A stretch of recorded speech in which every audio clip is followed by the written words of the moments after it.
Is appreciated. I will just seek unanimous consent for the adoption of the agenda. Is there any objection? Not seeing any, then by thumbs up and nodding heads, I will take the agenda as amicably adopted. Are there any protocol items? Not seeing any, then request to speak. We do have one, and it is a committee, so we could hear from a speaker if we're so inclined. So the speaker's name is Charisse Mass, and if there's any desire to hear from the speaker, we would just simply need a motion to do so.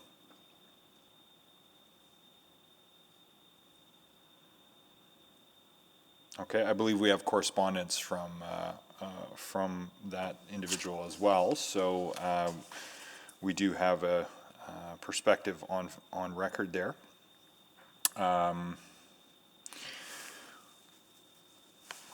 Okay, not hearing a motion to hear from speaker at this time, and again referring to correspondence already received.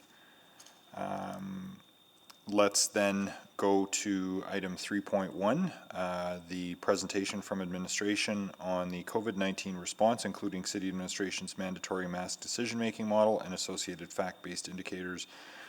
Take it away, and welcome back, Mr. Laughlin. I think the beard looks good on you, by the way. Thank you, Mr. Mayor, members of committee. Good afternoon.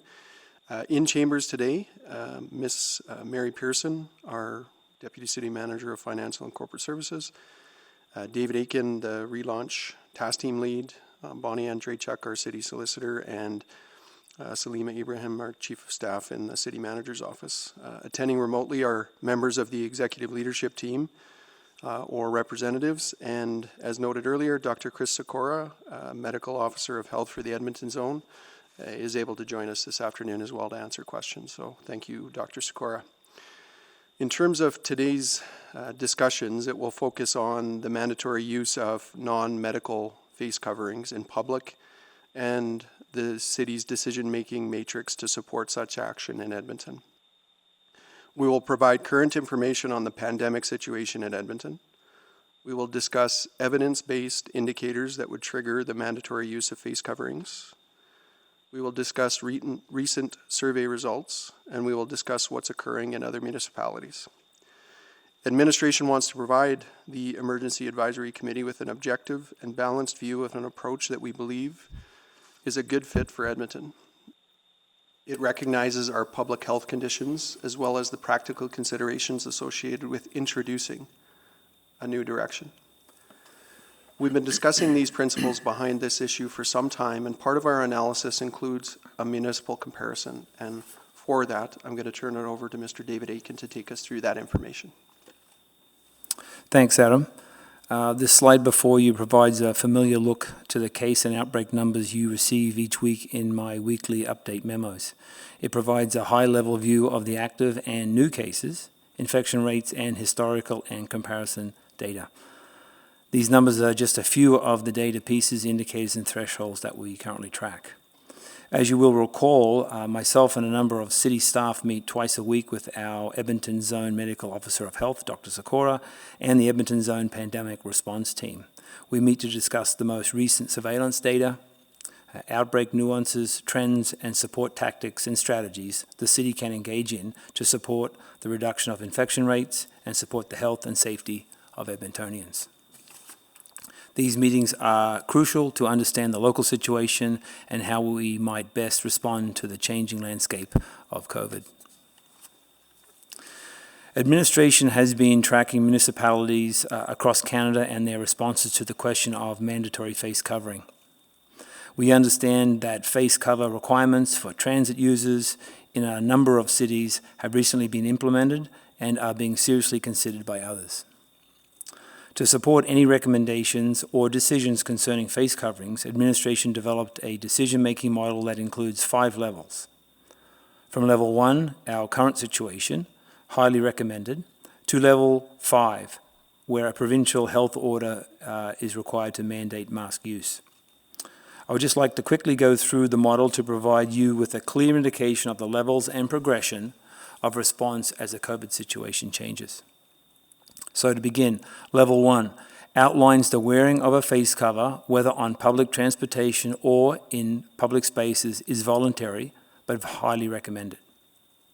Level 2 identifies the options administration has and its authority to implement wearing requirements on city services or within city-owned and operated facilities. For example, mandatory use on transit, within city facilities, or at city attractions. This can be done within administration's delegated authority. Level 3 identifies a legislative approach to protect the health, safety, and welfare of inhabitants of Edmonton. A bylaw can set out clear requirements on both public and private property, compliance mechanisms, exceptions, and sanctions. Level 4 supports an Edmonton Metro approach that's coordinated and collaborative and acknowledges the spread of COVID doesn't stop at our city borders and COVID outbreaks can impact people, services, and programs that move between municipalities. And lastly, Level 5 recognizes the large-scale and escalating spread of COVID within a region or province requiring a health order. For each level, there are 5 criteria indicators. They provide a comprehensive picture of the public health situation and the necessary indicators, metrics, and other areas to consider in support of movement to a new level. Surveillance data for the Edmonton zone outbreaks, Edmonton COVID case thresholds and data from Expo, population subgroup infection rates, and other COE support efforts, Alberta Health Services pandemic team recommendations, state of local emergency indicators, and Alberta pandemic triggers. This data-based assessment of the Edmonton environment provides empirical information to support a decision to stay at or move to a new level. Now moving to survey results. There has been a great deal of research undertaken in the last 2 months to determine Edmonton's opinions and preferences on the subject of face coverings. This research has involved research firms, other municipalities, and our own Inside Community panel.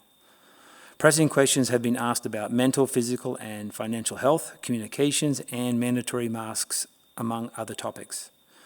From July 14th to July 21st, an online survey was conducted with 6,000 Edmontonians to ask about their usage and perceptions of wearing masks. The survey was open to Inside Community members and was posted on the city's website for feedback. These next few slides give you some highlights relative to mask use.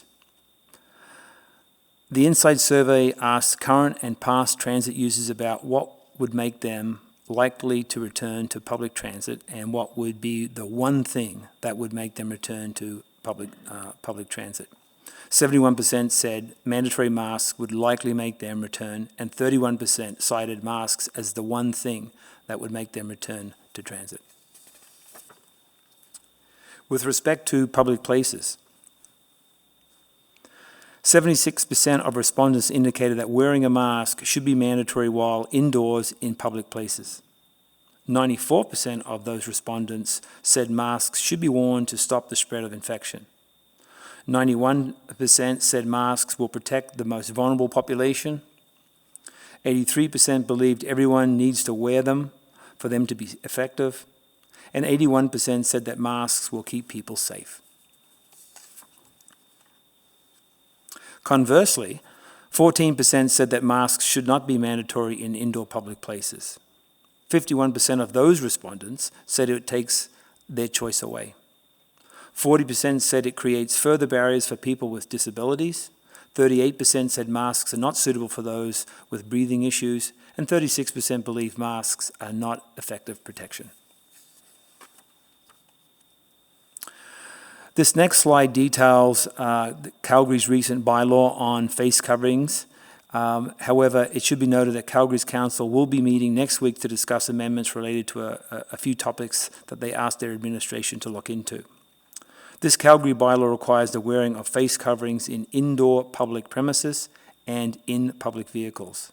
Public vehicles means a bus, light rail transit, taxi, or any other vehicle used to transport members of the public for a fee. Public premises means all or any part of a building, structure, or other enclosed area to which members of the public have access of right or by express or implied invitation. The bylaw sets out a fine, signage requirements, and a number of exemptions. Calgary City Council are scheduled to come back on Monday, July the 27th to discuss any further amendments. The bylaw takes effect August the 1st.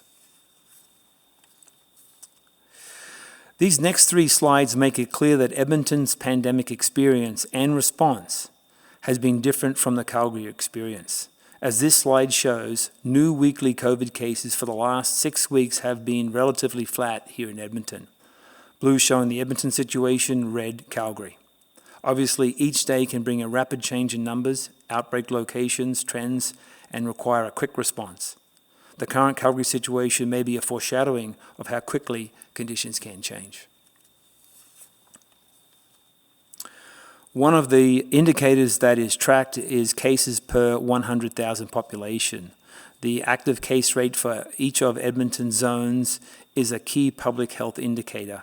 When the rate gets to 50 cases per 100,000, the province will move the classification from open status to watch status. We only have one zone that is currently in the watch status. The last 2 times the zone had gone from watch status, from open to watch status, it only lasted a day or so. The Edmonton map is predominantly green, and overall our case rate stands at 23.1 people per 100,000, which indicates a low active case rate. Calgary, on the other hand, has 3 watch zones and an active case rate of 38.4 per 100,000. Lastly, this slide shows a comparison between Edmonton and Calgary since the start of the pandemic.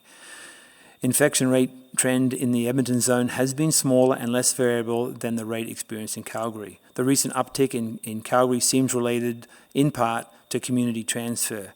Our conversations with Alberta Health Service officials suggest that is not the case in Edmonton. A large majority of COVID cases in Edmonton relate to congregate living and the recent outbreak in the Misericordia Hospital.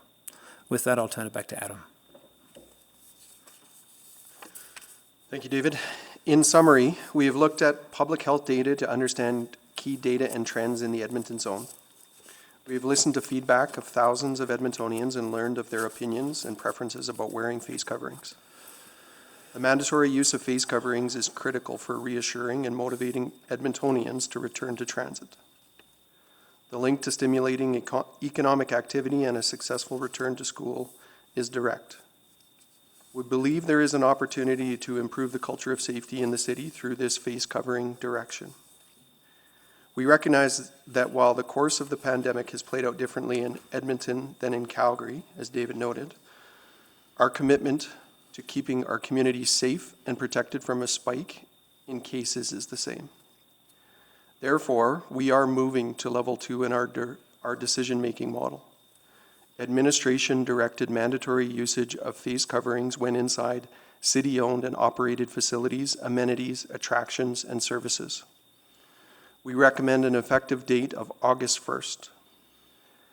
Exemptions to this face coverings directive would include children under 2 years of age, people with underlying medical conditions or disabilities that inhibit their ability to wear a face covering, people unable to place, use, or remove a face covering safely without assistance, people eating or drinking in public premises that offer food and beverages, people engaging in an athletic or fitness activity, people caregiving for or accompanying a person with a disability where wearing a face covering would hinder the accommodation of the person's disability, and people who have temporarily removed their face coverings to provide or receive a service.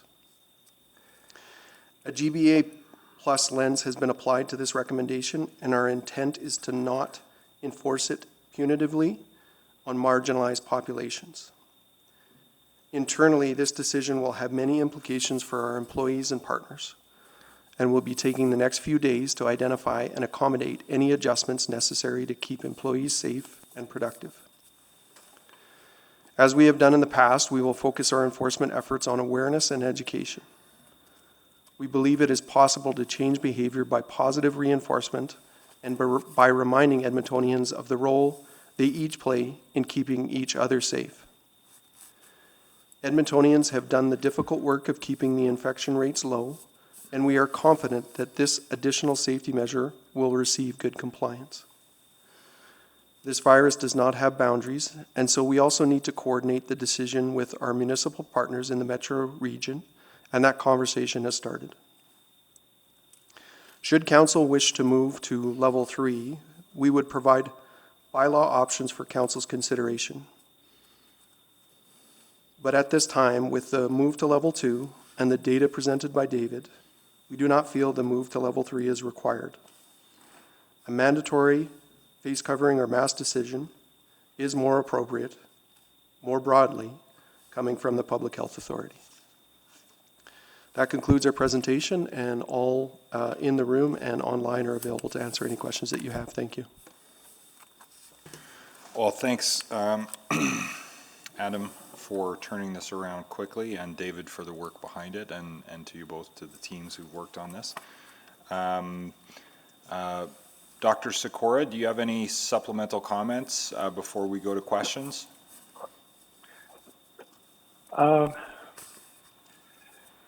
It's a good presentation. It does highlight the differences between our respective cities in Edmonton and Calgary, and it does highlight the need to really start to change that that discussion and the public almost perspective and reminder that we are in a pandemic. We are trying still to prevent spread of COVID-19 amongst one another, and that we are being reminded to take those preventive and proactive measures like hand hygiene, absolutely, staying home when you're sick, the physical distancing, but in some environments that's not completely possible. The perspective of moving to more stringent use of face coverings in addition to those other measures can be a step to help reduce spread of illness in amongst our city overall, and can help keep everyone safe as well. So it's a good direction to take. I think it's very appropriate at this phase, and it's good that groundwork is being undertaken to be able to look at and consider what those future directions might be. Well, thank you for that, and we appreciate your making yourself available to answer some questions today. I imagine there will be some. So thank you, Dr. Sikora. Okay, so far I have Councillor Katarina, Councillor Walters, Councillor Knack, Councillor Essinger, and Councillor Banga, and then Councillor Henderson queued up. So Councillor Katarina, go ahead. Thank you, Mr. Mayor, and good afternoon, everyone. So first of all, first question for me is, and I've read through the chart there on level 1 and 2. So define indoor public spaces. Are we talking strictly city-owned facilities, or are we combining those with some private areas? I need a clear understanding that what we're actually being asked to do here, Adam. Well, today, respectfully, we're not asking for a decision of EAC. We're informing EAC that we're moving to level 2, which is all city-owned services, so indoor services. So that would be transit, rec centers, those sorts of things. Okay, so, and you have the authority to do that on your own. So the indoor public spaces, indoor is the key word for me. So if we're looking at outdoor facilities like parks and soccer fields and other outdoor amenities that the city owns, that's not part of your phase 2. Level 2, it is not. Okay. Unless there is an activity that's being provided by the City of Edmonton or a service being provided by the City of Edmonton, that from a service perspective, it would be required. And I'm just thinking, for example, of some of the rec activities that are sometimes done in public spaces. And that's sort of item specific. Okay, so I think my understanding is that anything to do with public, city-owned, or city activities is what is being contemplated now. Anything private is not. And so that leads me to a question of Victoria Golf Course, for example, as an example, run privately, or facilities, city-owned facilities that are run privately.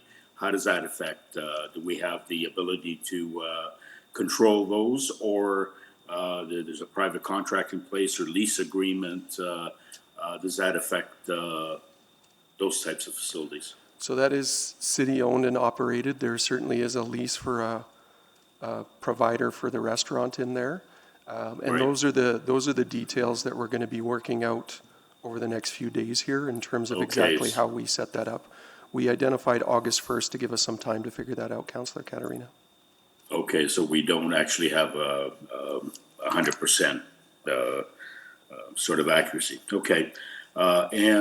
So far during, for all this time with COVID, Adam, you've stated at every meeting that you are basing your decisions on scientific fact, taking Dr. Henshaw's word on what the best practices are. Have we heard from Dr. Henshaw that this is a good or not a good idea? I shouldn't even say good or bad idea. If they're not prepared to go ahead and mandate anything, why would we take that step, since we're basing all our decisions on their say-so?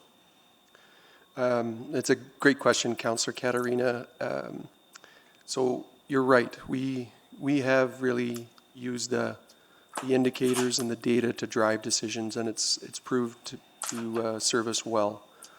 Right. In this case, what we have is some feedback from our actual users of the service provided by the City of Edmonton that strongly indicates a comfort level if face coverings were mandatory. So as a service provider, we're making that decision on City of Edmonton services. As it relates to others beyond that, I think that's a great question for Alberta Health and Alberta Health Services. Well, Adam, with all due respect, those opinions, surveys are from lay people like myself that don't have the expertise. So up until now, you've been relying on the experts and scientific fact-based, not on surveys from people offering their own opinions or feelings. And I'm not sure why that would change today. And I'm disappointed that that's been introduced from a layman's perspective on feelings. We all have personal feelings, but that has nothing to do with the decisions that have been made all along on scientific fact from Alberta Health. And with Dr. Henshaw and Dr. Tam with the federal government not going in this direction or not making that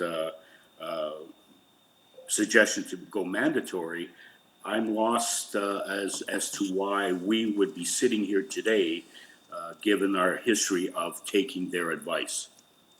I will say that they strongly recommend masks, and in the case... Yeah, recommendation is that's, yeah. In the case of... recommendation is one thing. Councillor, mandatory is another. Please let Adam finish, and your time is up, okay. I'm afraid. In the case of getting feedback from our users, I think that is an important consideration around a comfort level. So we do have to bring that into consideration, and I would just say that maybe that isn't something that we've leaned on as much as potentially we should have when it comes to users of the system, whether it be transit, whether it be rec centers, and making sure that we're considering their perspectives. For us to provide a service that they're willing to come back to or use, we need to consider their perspective. And that's, I agree with you, Councillor Katarina, it's a bit of a different decision or input into the decision, but we felt, based on the strong feedback, we felt it's an appropriate one for city-owned and operated facilities, indoor.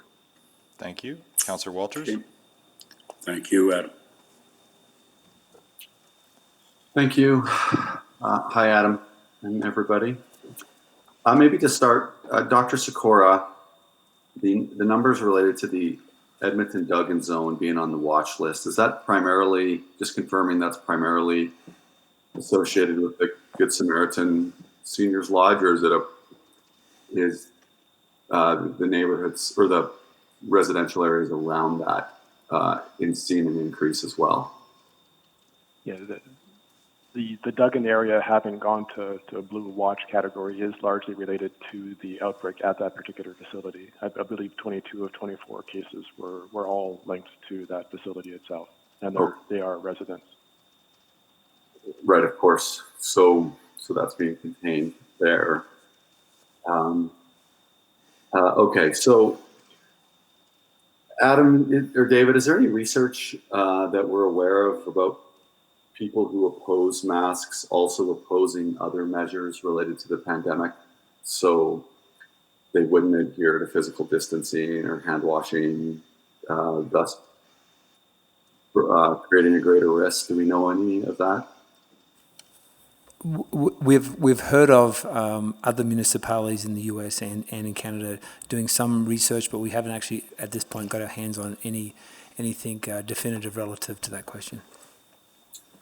So if we were to go to level 3, how long would it take to have a bylaw ready? Do we have one ready? Or would it take a week, a few days? Councillor Walters, it's Ms. Andrzejczyk. We've been watching what some of the other cities have done and been looking at their bylaws. So we've started drafts in the event council would go in that direction, but we would need specific information from council to fill in a number of blanks and directions. So we've started. Right. And you need it. Oh, sorry, finish. Oh, I was going to say, yeah, so if council were to meet and to want to put forward a bylaw and discuss and debate it, that can be done under the normal measures, and we would not need to advertise or wait through a petition period. But the fill in the blank on that bylaw would have to come from some advice from health authorities. So your answer that council would have to give you direction on how that bylaw would be applied. We would give you that advice based on advice that we would get from someone, correct, Adam? Like you wouldn't want council saying, well, apply it here or there, untethered from public health advice, would you? Well, I think, Councillor Walters, I think you as council have the authority to do that. I think all along we've said, and we work very closely with AHS and Dr. Sikora and his team, but we are not the public health authority. The City of Edmonton is not the public health authority. So for a decision to go to a mandatory mask, it would be on the basis of the discussions we have with them or a recommendation from the public health authority. That would be our advice.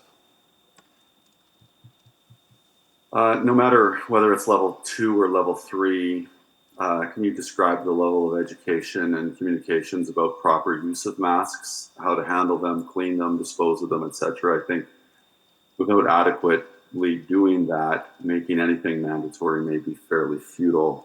So just some comments on the degree of education and communications about those things. Again, It's a great question. We need some time to make sure that we have that. We have done some education on that. In fact, Dr. Sikora participated in a video that showed the proper method to put on a mask and take off a mask. So the next few days here are to help us get prepared for that communication effort. So Dr. Sikora, in your observations, do you feel like the public or those people that are wearing masks are generally doing so correctly and using them in the proper way? It is very highly variable. So masks, when appropriately utilized, do have to cover the mouth and the nose and have a decent seal and hand cleaning before and after applying them and kept in good order. Many people I see are wearing them correctly, and that shows that they are taking that care and attention to protect other individuals. And that care and attention, I think, is a very important thing. It shows a great deal of civic duty and responsibility to others in the population. So I think the vast majority are wearing correctly, and that's a very good thing to see.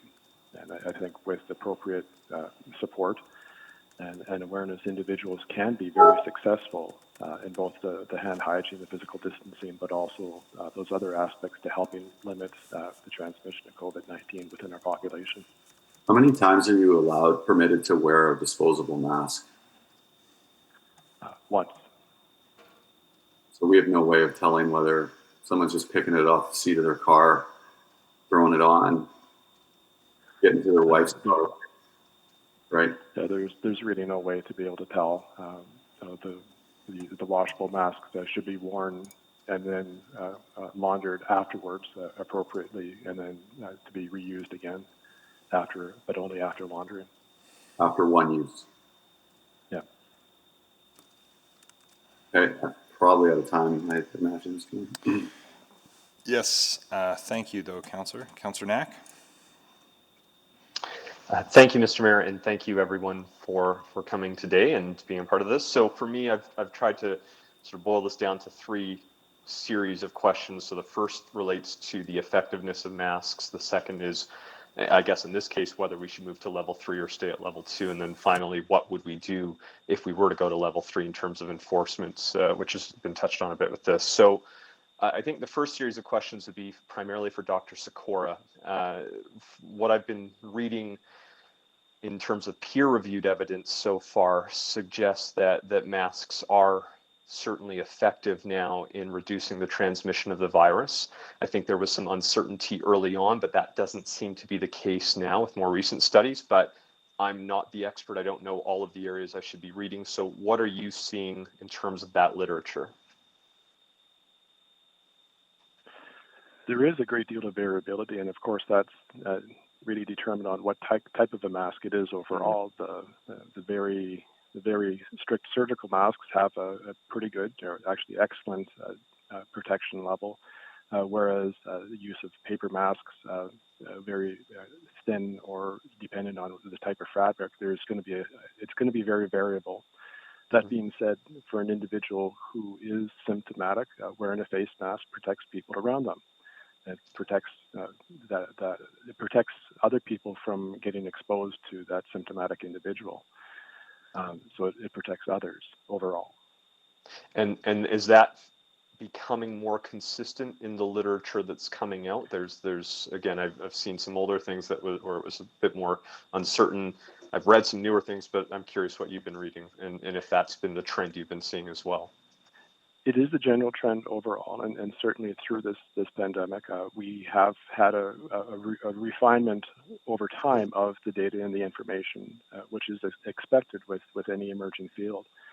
It has progressed to an extent where Health Canada and Public Health Agency of Canada, along with our government of Alberta, Alberta Health, are recommending the use of face coverings and face masks to be able to prevent spread and protect other individuals.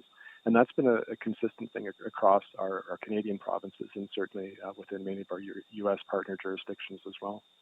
Thank you. So is there an ideal, again, I've seen mixed numbers, but is there an ideal percentage of people that should be wearing a mask to, and I know herd immunity isn't probably the right term like you would use in a vaccine, but is there a sort of percentage we would be striving for to say this is going to help us see a positive health outcome? It's difficult to describe what percentage of face mask wearing would be helpful to really make a large dent in those transmission numbers. Certainly more is going to be better, but there's also going to be individuals within our communities that wouldn't be able to wear face masks. Exemptions like individuals under 2. There are some with health conditions, respiratory or lung disease, that would preclude them from wearing something that might impede their ability to breathe. Absolutely. So I guess what I'm trying to understand is if we have, is 30% enough? I mean, that's, you see a lot of people are sharing anecdotal experiences and they're saying, you're seeing 30% or 40%, if that. Is that enough to feel that we're achieving a substantial enough benefit, or would you want to see that in the 60 or 70 or 80% range to feel more confident that there'll be greater reduction in transmission? It's difficult to put value on a lot of those numbers overall. Yeah. And I think as we progress through this together, changing that public perception that we are still in the midst of a pandemic.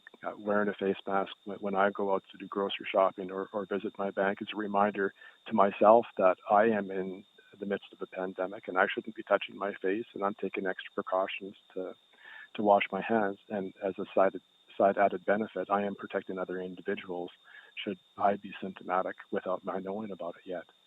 So higher numbers are going to be better, but it's difficult without, well, I guess we'll see as we progress to identify how much of a impact will mandated face mask wearing actually have to our numbers overall. And hopefully we see either a persistent decline or a steady state.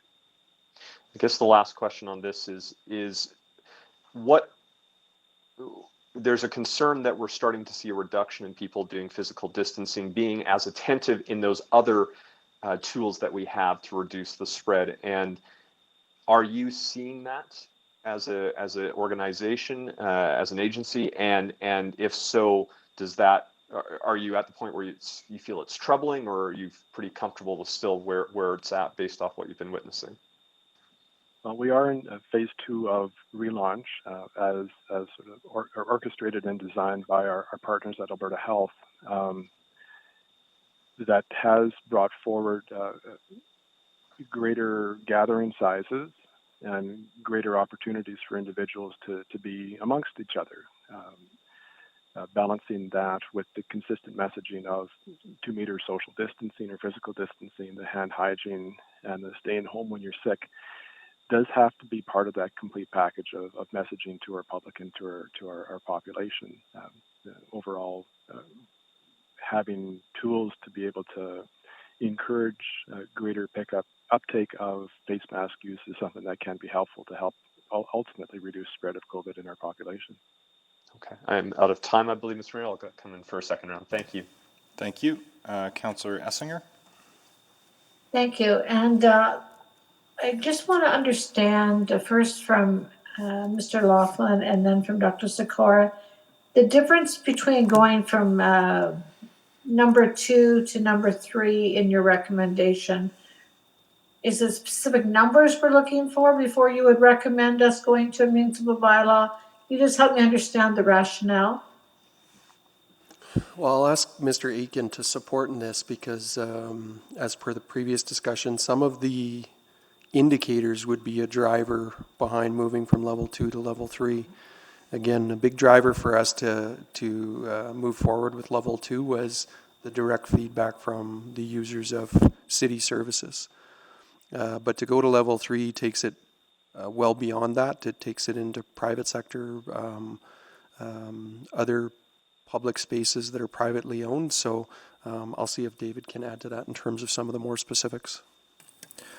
So just to add, probably the 5 biggest things that I would suggest are key indicators would be the active case rate within Edmonton. Would be something that would be of all the different indicators. And as the model points out, there's 5 different areas, and each of those areas have anywhere between 5 to 25 different things that we track. But certainly active case rates, community transfer predominance is certainly one of those measures that we look at very closely. Unfortunately, in the Calgary situation, they have that and a high level of that. In Edmonton, the reports are that that's at a lower level, much lower level, so that would be something we'd look at. Obviously, the advice received from our regular meetings with Dr. Sikora and the pandemic team in the Edmonton situation, and also just the uniqueness of what's happening in Edmonton relative to movement from open status to watch status, what those numbers are, and the other indicators. And so they're probably the top 5 that we look at in regards to movement from one level to the next. Thank you. And Dr. Sikora, I think it was just a week ago, Calgary and Edmonton had similar numbers, I think, of new cases, and yet they kind of surged ahead now. Are you watching that? Would you at some point recommend we go to municipal bylaw if you felt it was out of control? I think those ongoing discussions can and will continue to take place. One of the things that we always discuss in our regular updates with our city colleagues is where are the locations of these new cases being identified, and often we categorize these into workplace settings, healthcare settings, as in inpatient units or long-term cares, and then public settings.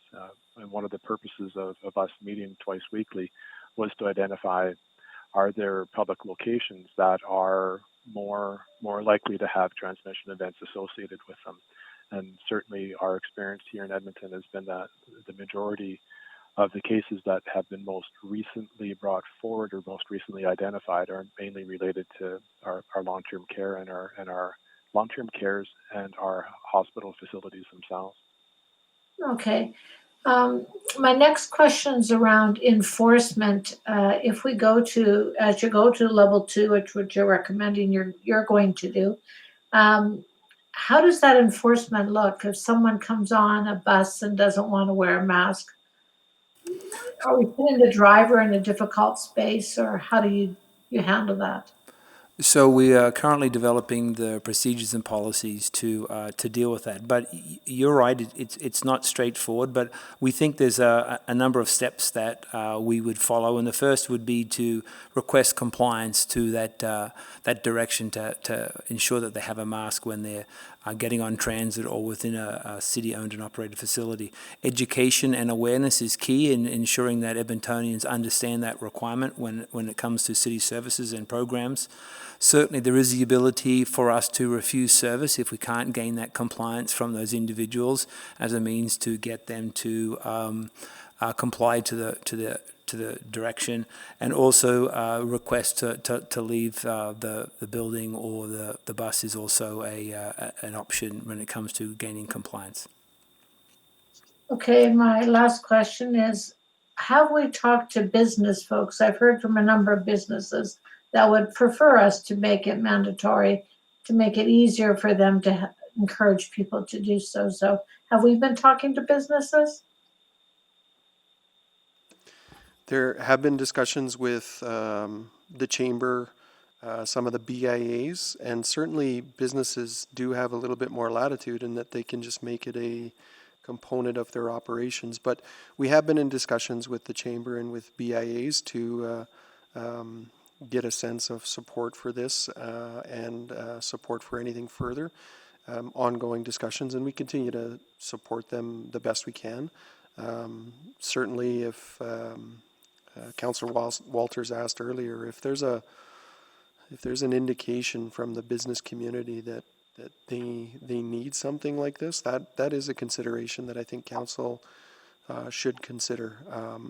But at this point in time, based on the advice from the health officials and where our numbers are at, we're not sure we're there yet in terms of going to a level 3. Okay, thank you. I think my time's up. Thank you. Councillor Banga is next. Thank you. A few questions. My first question is in regards to the transmission that's happening or has happened in Edmonton. What were the main sources? Were they just seniors, and is the city owned services and or spaces appear to contribute to that kind of transmission? You're a little hard to hear. I just want to confirm that the question was the outbreaks in Edmonton. Do we know what the specifics related to those are, and did the city services contribute to that? Yep. Okay. So Dr. Sikora or David can help with this one, but I believe all of the outbreaks in Edmonton from the tracing perspective, have a known source. It's not community transmission. And to my understanding, it hasn't been the result of any city services or city-provided services. And David, you can just confirm. That's correct. And part of our twice-week meetings with the pandemic team and Dr. Sikora is really to get an understanding of the nuances, where those spreads are. As Dr. Sikora mentioned, there are some related to long care facilities, medical facilities, but also there's other working locations. And so we have a keen interest to understand that, and certainly a part of our response plan would be to find out if there's any associated with city facilities or city amenities, programs or services, and then we would act quickly to put in place those measures that would mitigate those concerns. So in all those city-owned facilities indoors, I guess even in some cases outdoors, what do you expect that this new level 2 to do? Any changes in transmission in Edmonton or number of cases per 100,000, I guess, what would that do? Well, this move to level 2, I would categorize as a precautionary step that responds to the feedback from the specific City of Edmonton service users. So what it's going to do is provide, it responds to some of the concerns that are raised by citizens that have provided feedback. And if followed, as Dr. Sikora said, there is literature and information that supports the use of masks does help to prevent the spread in places where physical distancing can't be adhered to. So, Dr. Skora, with all the evidence you have right now in Edmonton and surrounding areas, would you be comfortable with level 2? I think level 2 is a perfectly reasonable approach at this point in where we're at right now. We have 20 cases per 100,000 in and around the Edmonton environment. Stepping to a level 2 context where it has mandatory masking for appropriate individuals within the city-owned, city-run transit environments does serve to have that reminder to individuals that we are in a pandemic, and serves to help increase the trust of the public in those areas. Okay. Another question for administration is, I think we're mostly saying face coverings. When we're saying face coverings, what does that indicate? Like any sort of, whether it's a non-surgical mask, surgical mask, or piece of cloth covering your face. Is that what it is? You picked up on something there, that we are saying face coverings, and that's after the GBA Plus lens review, that we appreciate that not all can access masks, and Councillor Walters mentioned around the proper use of masks that it should be once per use. So we're really trying to create an opportunity where it's face coverings that could cover a spectrum from the highest end mask to a scarf or a face covering that provides all the option to adhere to that when using city services. So people wearing hijab or turbans, they would probably be exempted from I guess, having extra masks. So that is some of the details that we're working through and supported by the GBA Plus review that we have had underway. Mr. Mayor, how much time do I have left? I'm afraid it's up, but I can put you down for a second round if you like. Please do. Thank you. Gotcha. Okay. And I note that Councillor Paquette has been able to join us, so he's on the line as well. But we'll carry on with questions. Next is Councillor Henderson, then Councillor McKean. Oh, sorry, Councillor Henderson, and then might be Councillor Cartmel, then McKean. I'll figure it out. Anyway, Benny's next. Go ahead. Dr. Sikora, one of the things I think I'm hearing you say, and I think this is something we need to keep in mind, is although the mask may not, depending on how it's worn, may not be terribly successful in protecting yourself, it's much more effective in protecting others from you. That's its major benefit. Is that fair to say?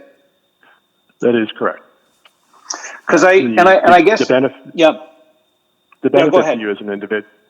You're right. The benefit is to other individuals to protect from yourself, but the benefit to yourself may be just to serve as that reminder to not touch your mouth, your nose, or your eyes. But I'm just thinking in terms, maybe I'll go to the city next in terms of why we usually do bylaws, because our bylaws don't tend to get involved with choices we make to protect ourselves. They tend to be involved with neighbor to neighbor issues where, we don't tell someone that they have to clean up their yard because it's bothering them. We tell them they have to clean up their yard because it's having an effect on others. And most of our bylaws fall into that category. Is that a fair statement as well? I'll just add the caveat that under the Municipal Government Act in Section 7, it does talk about a municipality may pass a bylaw for the health, safety and welfare of its citizens. And so that's also one of the lenses that Council looks at. Yeah, no, fair enough. I'm just looking at the principle of this. And I'm wondering, I think I'm hearing that we could be ready to go with a bylaw quickly, but there's probably not a need for it right away. But I'm guessing, and I guess this is back to Dr. Sikora again, we've got the hockey playoffs coming. We're going to be going in the next few months to people going back indoors in a different kind of way. I suspect that will change the parameters around this. And we need to be able to respond quickly when and if those kind of things start to have an effect. Is that part of what we're keeping an eye on? Yes, in my mind, yes, that is the things that we have to keep an eye on, and having something ready in the wings, should that eventuality occur, is something that will be very important to do. So we would need to be able to respond and move quickly then. So, provisionally being ready to do that might be worth doing.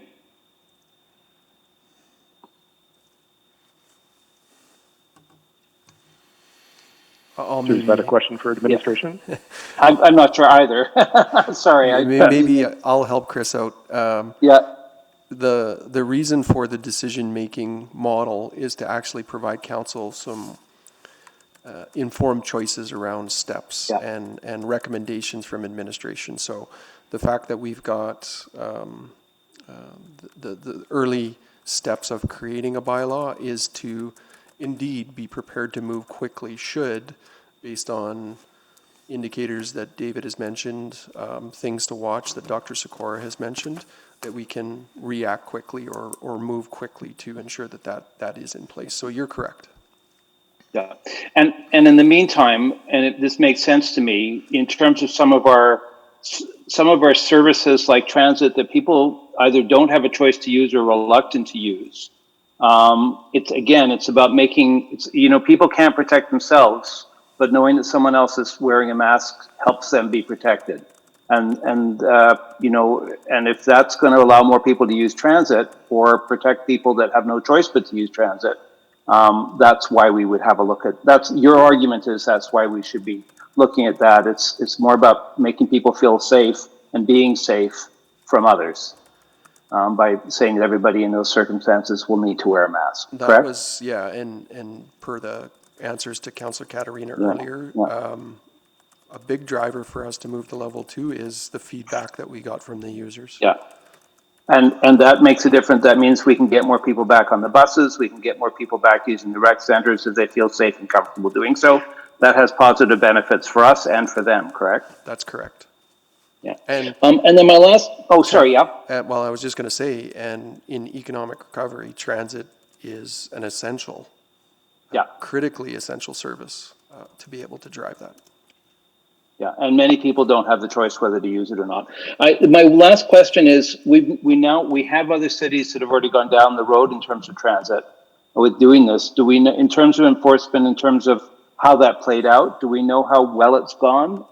And is that part of what will help us inform how we move forward with this? Well, I was on a North American CAO call last week, and that discussion did come up, and the majority of the agencies, specifically down south, that have moved in this direction, have said that enforcement has been, I don't want to say easy, but manageable on the basis of provision for face coverings. So ensuring that they followed the education, the awareness, the warning path, it's really helped with the enforcement side of it. And that's a number of the municipalities in the states that have gone in that direction. Great, thanks. I'm out of time, and those are all my questions. Thank you. Councillor Carmel? Thank you. So I will try not to be too repetitive, but for Mr. Sikora first, or Dr. Sikora, first of all, understood your answer to Councillor Henderson's question that the masks are more about preventing you from sharing COVID with others. Is there potential for someone to share COVID even if they're not demonstrating symptoms of COVID? That can occur, and certainly when we do our contact tracing, we do an inquiry of symptoms, as in when did an individual become symptomatic, and then we track back 2 days prior to that to identify who their close contacts may be. So yes, it's been our experience that even prior to onset of symptoms, people may be able to transmit COVID-19 to other individuals. So the argument that I should not be compelled to wear a mask because I'm not demonstrating symptoms, that doesn't quite hold water. It doesn't quite. Okay, well, so thank you for that. With respect to enforcement, my question here is who, and I'm looking for a more specific answer, who is going to be responsible for enforcing these restrictions on transit and in rec centers? Is it City of Edmonton employees? Is it peace officers, transit peace officers, the police service? Who? So right now the approach is that we will be seeking compliance. We always start with education and awareness of citizens seeking their compliance. I mean, there are some compliance mechanisms such as refusal of service, other things. And so we're developing the policies and those approaches and trying to get people to understand the need to wear them. So right now that's a work in progress.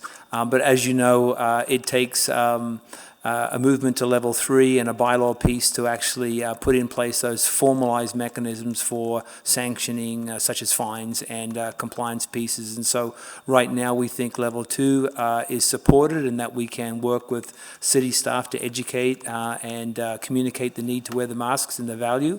And we have a few approaches that we can do to seek compliance from citizens.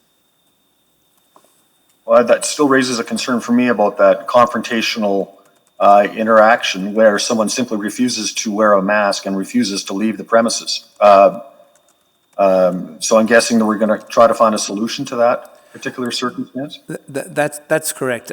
What we've seen in other municipalities where there is a refusal to put one on, there isn't any denial of service. But I think that's a body of work that we can look into. And I think through, as we know in the past with any of our bylaws, a good education and awareness campaign and requests and seeking compliance, public peer pressure often rules the day and will get the vast majority of people complying.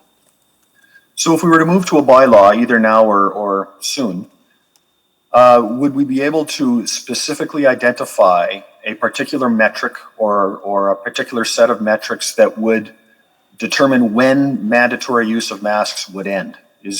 Have other jurisdictions done that? Is there something we can point to that will definitively identify when masks would no longer be mandatory? So that is a great question. What we've learnt from other municipalities when they've invoked their mandatory masking requirements, that they recognise it as a temporary measure. And I think that's the key. We've got lots of metrics, indicators, targets that we've set out through our various criteria in looking at our model. And so I couldn't give you a definitive active case number rate, but what we could say is that we'll be tracking all of those numbers. And if things remain the same, we could see those decrease in numbers to a point where we could, with the support from our medical health experts, suggest or recommend that as an approach. But what that exact number is, I think it'd be a combination of many of the different triggers and indicators and things we're tracking to reach that conclusion. Well, I think we would have to point to something specific in the crafting of a bylaw, simply because there is at least some that are saying that once the bylaw is in place, it doesn't necessarily go away, that it's arbitrary and somewhat open-ended. And there's others that would say that given the caseload we have today, which is not substantially changed in 5 weeks from what I can see, that understanding this is a move to create some confidence in our services, there's not necessarily a medical imperative that says we need to move to this, even the stage 2 from a case transmission perspective. It's Ms. Andrzejczyk. I think one of the things that some of the cities have done with their bylaws is they've put in essentially a sunset clause, which would end. And if council then wanted to extend it, it would be done by an amendment. And I think in those situations, then the information and the metrics that Mr. Aitken is talking about would help inform council on whether they want to continue on with the masks or the face coverings. Right, thank you. So have we thought then about if we were to go to the next stage and impose a bylaw or create a bylaw, what enforcement measures would come with that bylaw? So for instance, who's going into private property or private premises to enforce mandatory use of masks, in a bar setting, in a restaurant setting, in a public gathering setting? Are we depending upon the property owners, or do we have a more proactive enforcement strategy that we're contemplating? Certainly, I think we would go to our normal enforcement toolbox when it comes to any piece of legislation, seeking that voluntary compliance, using warnings as a first step, and then certainly if it's required, we can look at sanctions against individuals. And so there are a number of different areas that can provide that enforcement support. But right now, it's still early days. The bylaw hasn't been put in place. But again, we would hope and expect that we would see significant compliance. And if there are those problem spots, then certainly we can look at that and pay that a little bit more attention.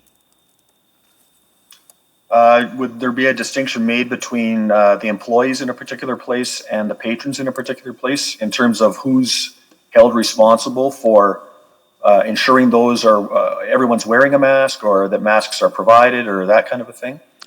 All good questions, Councillor Cartmel. Just want to reiterate, we're not recommending a bylaw. Details like that would have to be figured out should there be a push to create a bylaw that goes beyond just the city services. So I would say you've got great questions, but from administration's perspective, we're not there yet, and certainly based on the advice from Alberta Health Services, Alberta Health, we're not there. But those are things that we would have to work through, and there could be options. There could be a couple of bylaws put in front of council for consideration that had either enforcement by the City of Edmonton or enforcement by the business areas, similar to the Toronto bylaw that was put in place. Okay, thank you, Adam. I suspect my time is up. Thank you. Yes, thank you. Councillor McKean, then Councillor Zadig, then Councillor Paquette. Thank you. I'm going to come at this a bit of a different angle. I appreciate that we applied a GBA lens. I wondered if we, and within that, and I don't remember, if there's a mental health lens applied to these decisions too. I had a mental health professional reach out to me, and he talked about, there's a sort of a silent population out there that have been dealing during COVID with extreme anxiety. And some of them would be housebound because of that. They're too fearful to go out into the public because of a fear of getting this illness. So is that part of your decision matrix? And is it part of GBA? And should it be something that we're considering in these decisions in and around how we handle our response to the pandemic? So the short answer to that is yes. Under our criteria, we have a number of things that we're considering from the City of Edmonton perspective that's not necessarily medically related, and some of the things that we support, understand, and influence how we do our business. So it is in those considerations, yes. Ms. Armstrong can add to that as well. Thank you. Councillor, you raise an excellent point. There are folks who have been traumatized in the past and have potential additional challenges in relation to face coverings. And so we would ensure that there would be training and support to our staff in terms of dealing with people who are not masking or not wearing a face covering due to previous trauma or potential future trauma? It's not exactly what I'm getting at, but I appreciate that. I think the surveys on transit use that you spoke of right at the top, Mr. Laughlin, might get at this if there's a large percentage of people or a percentage of people who would say they'd be more comfortable on transit if there was mandatory mask use. I think that's getting at that a little bit, that we also have to consider people's competence and mental health in regards to city services and a return to the economy as well. So that's where I think the mask thing, and I submit, and your comments please, I submit to you that the masks not only may effectively reduce transmission, but it might increase confidence for people to return to engagement with civic services and other services. Yeah, I think to that point, yes, I think the feedback on the transit or city services is an indication of that there's a comfort level associated with that. And that could help with, as you noted, sort of the comfort of getting back up and getting back into the services or back into the jobs or the economic drivers of the city. So I don't have the report open right now in front of me, but our partner agencies would be invited or asked to follow level 2 as well. Art Gallery, Prince of Wales Armory, all those sorts of things. That's correct. And I'm not sure if she's on, but Pilar Martinez, our folks have been in conversations with her. I'm not sure if she's on the call, but they have indicated they'd be following the city's direction. So we'd be working through that over the next few days here. And if people are stridently opposed to wearing masks, I suppose they could go into provincial facilities, the museum and other places where they wouldn't be forced to wear a mask. Any facilities that don't require a mask, yes. Right, because these would be municipal facilities, provincial facilities. They could go in there and walk around without a mask, yes? Yeah, I don't know the specifics, but I would suspect, yes. These are just municipal facilities, owned and operated. Thank you. Thank you. Councillor Zadig? Thank you. My first question is about city facilities where there's a lot of city employees, where employees are not working from home. So in the Edmonton Tower, where there's probably adequate spacing between workstations, will those employees have to wear masks? Or in a 311 call center? I'll ask Ms. Armstrong to answer that question. Thank you, Councillor. We're in the process right now of developing our return to work protocols and programs for folks who are in high-density office locations or working out of those locations. We've advised that cohort of employees that the expectation is a return date of September 1st. So we are working on a range of aspects of their return to work, including the potential of balancing flexible work arrangements, i.e. working from home part-time, working in the office part-time. We will certainly ensure that when they are returning, they will be safe and that we will follow all required protocols. And we're working very closely with our occupational health and safety folk and Alberta Health Services to ensure that we are appropriate in what we do upon their return. Okay, my question is for September 1st, when you say that the delegated authority that administration has will require face masks to be worn in city-owned and operated facilities. So my question is, on September 1st, with 311 operators that presumably, and I've seen where they work, they have decent space between their workstations. Will they, and being in the elevator is one thing or in a common area, but when they're sitting down at their desks with a telephone, will they have to wear a face mask under what administration is proposing, or not even proposing, informing that they're going to be doing? So it will depend on a number of factors that relate to how the workspace is configured. So I'm not able to definitively answer for every single workspace in high-density office locations. We are working through right now what that will look like when folks return on September 1st. And I will be able to provide you with the details once we have finalized them.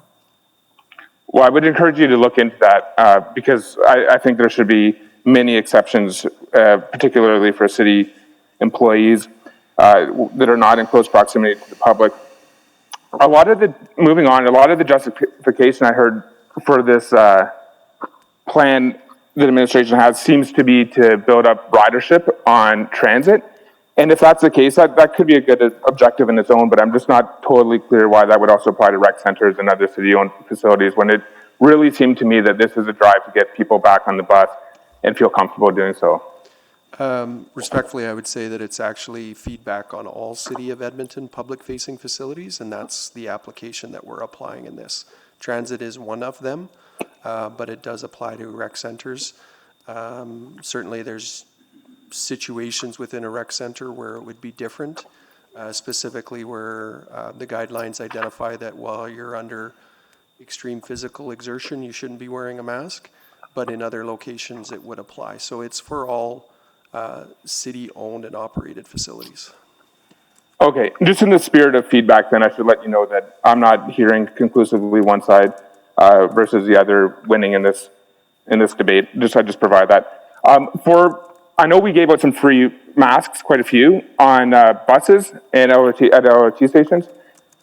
What's the plan if we were going to require the public to wear masks? Are we going to be giving out more free masks? What do we do when people don't? There's a lot of people that can't afford masks, or they don't know how to acquire them, or since they're disposable, or perhaps made cheaply in some cases, they fall apart. What are we going to do about people that don't have masks that would otherwise not be exempt under this bylaw? So I mentioned it earlier that application of the GBA Plus lens identified that not necessarily defined as masks, but rather as face coverings, so to provide individuals options. In terms of the use in city facilities, we'd have to assess our inventory of masks that are available and determine how we would support patrons when they use our facilities, whether we could provide or whether we would have to increase our supply. So that's, again, part of the work that would happen over the next few days. Okay, and I'm not sure if I have any time left. I don't have a clock in front of me. One more question. I'll ask. Okay, thanks. Just, can you walk me through how this is delegated authority to city administration? I know I can understand from a labor perspective requiring this for our employees, even though we already explored that in my first question. But can you confirm that this authority is delegated to city administration to require members of the public to put on a face covering, a non-medical mask, when entering a city facility? So it's Ms. Andrzejczyk. Yes, I can confirm that is the case, that it is the delegated authority of administration, that we can do this directly with our own facilities. But I think as we've talked about, if we move into the other areas requiring fines or looking at some of the other spaces, then we would look to a bylaw to do that. Okay, thank you for your time. Thank you, Councillor No Paquette. more questions. Thank you. Councillor Paquette?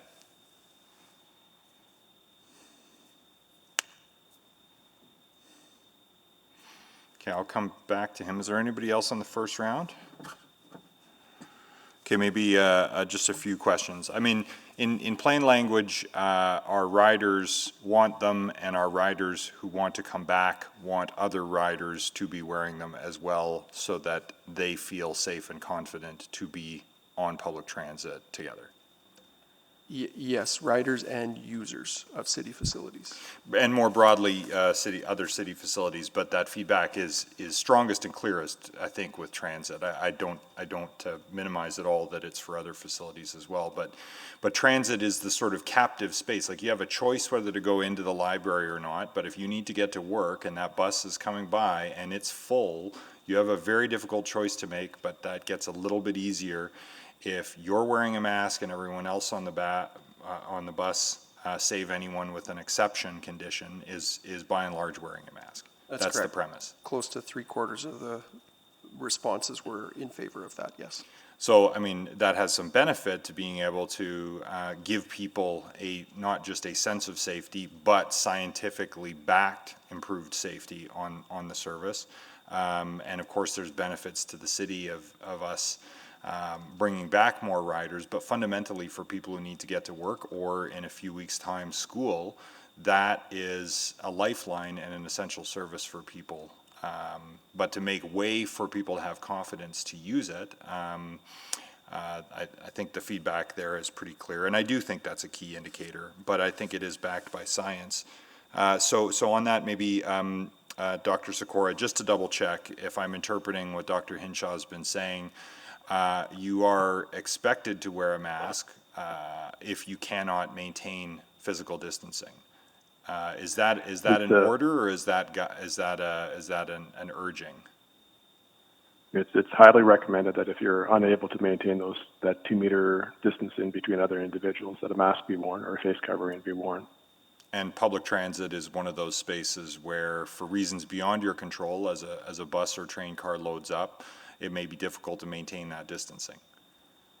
It is especially challenging within those transit environments, yes.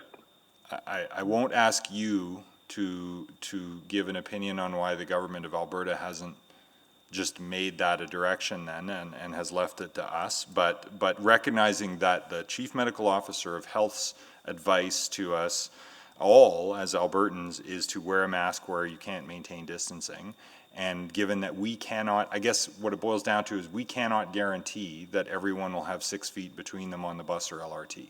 There's just no way for us to do that.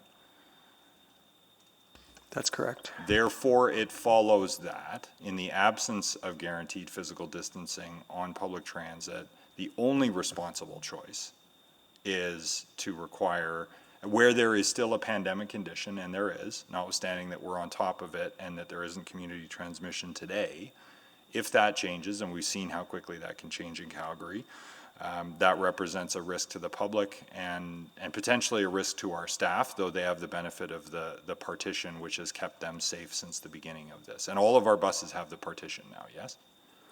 All the buses that are currently in use as we go to an enhanced service, our hope is that we can have them all in place, but not for sure yet. And to your first question, the answer is yes, and driven by feedback from the user specifically. Yeah. Now, I've been in touch with most of the mayors in the region who operate transit services, either contracted with us or independent. Most of them are having the same conversations, getting the same feedback from their public. But just want to verify you've been in touch administratively with the other transit properties, and this won't be a surprise to them operationally that we're going in this direction? Yeah, not a lot of notice, but we did let them know yesterday that we were going to be recommending that. Yeah, I gave them a heads up as well. And I, to the extent we can all do this consistently, I think that's the easiest to communicate to our public, having one system not doing it and another doing it. So that may take a bit of time to coordinate, and hopefully August 1st gives us enough time for that. But I would just encourage that administratively we try to work that out, because I think the mayors have said whatever we do, we want to try to do consistently. There isn't a framework for that, but I think there's goodwill for that. So, and that is underway, Mr. Mayor. Great. And then last, actually, no, I got a whole other set of questions. Maybe I'll save so quickly on this round. Stage 3 does require a bylaw, but it wasn't clear to me, is administration going to be drafting that bylaw so that it is available to us at a moment's notice if we need it, or do you need direction to begin to draft the bylaw? We have a couple of options for the bylaw that is ready at a moment's notice.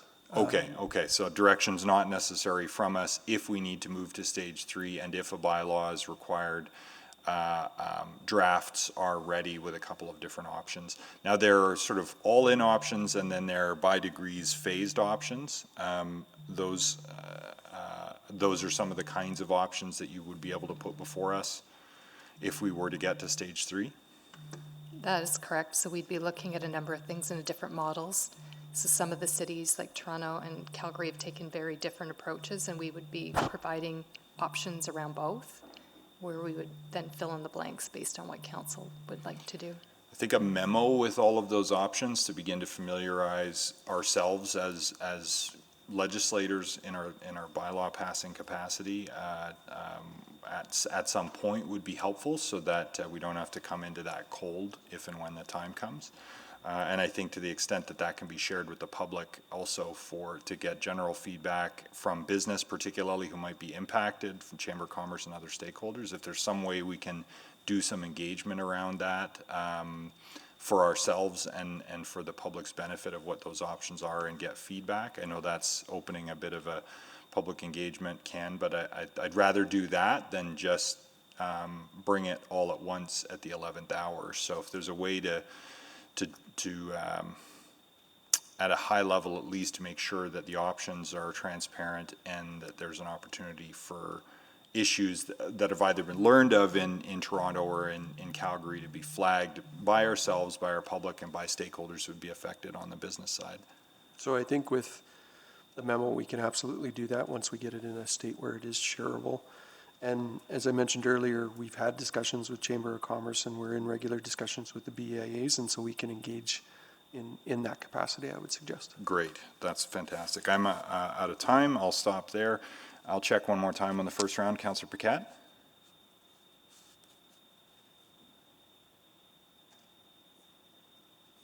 Is he still with us?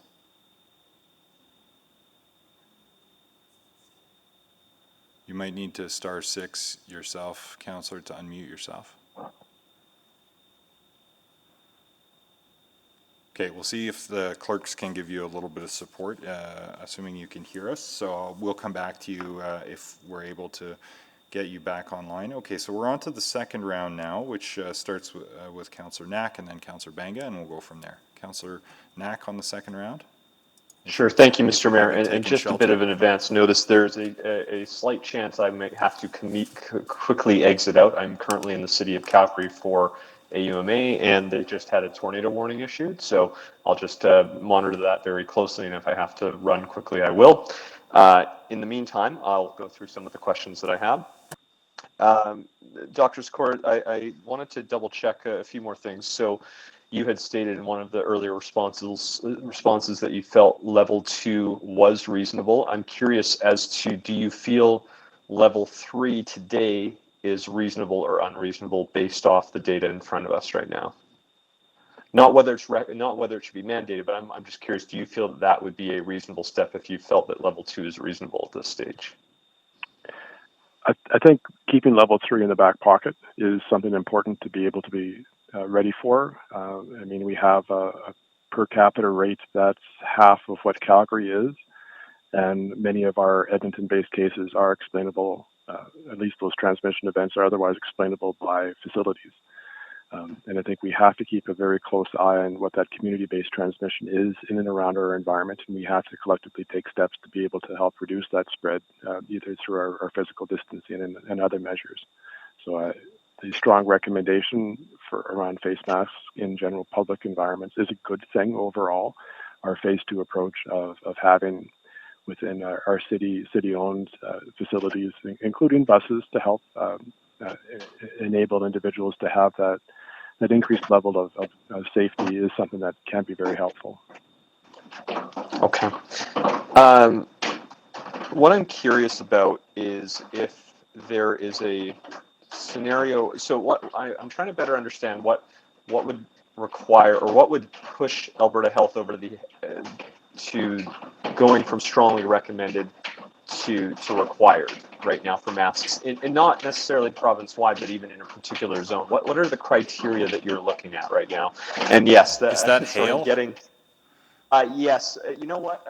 I might just see if I can exit down to the lobby of the hotel I'm in right now. So if you don't mind going to others and I can come back, that would be ideal. I just would like to play it a bit safe here, if you don't mind. You might be able to phone in from there, so you can continue to monitor, Councillor. I'll come back to you. Did the question come across though, or maybe we'll save the question so that the councillor can hear it? So take shelter. Get out of there. I'll be back. Thank you. What have the Calgarians done to anger the gods, I wonder? Okay, next then, Councillor Paquette, I have his question in writing. He's got a dodgy connection, but he asked about religious exemptions, which I think you touched on in the GBA plus, but anything you want to add around religious exemption, potentially? Just that where there are sort of conflicts associated with either religious or wearings or other situations, that there is some flexibility associated with that. And that's based on the work of our folks on the GBA plus lens review. Thank you. Okay, so who was up next? I think Councillor Cartmel on the second round. Go ahead. Thank you. Just a few quick questions. So I did hear the comments earlier about either city-run programs having a mandatory mask requirement or entering city facilities. What about third parties that are operating events on city property? And to really kind of stretch it thin, I guess, a farmer's market on a city-owned parking lot. Is that a mandatory mask environment, or have we thought about it that far? That's what we're working through over the next few days. Councillor Katarina's question about the restaurant operator in the Victoria Golf Course. Those are the details that we need to work through, Councillor Cartmel. Specifically, how far that extends to, as Mr. Aitken has said, city-owned and operated facilities. Thank you.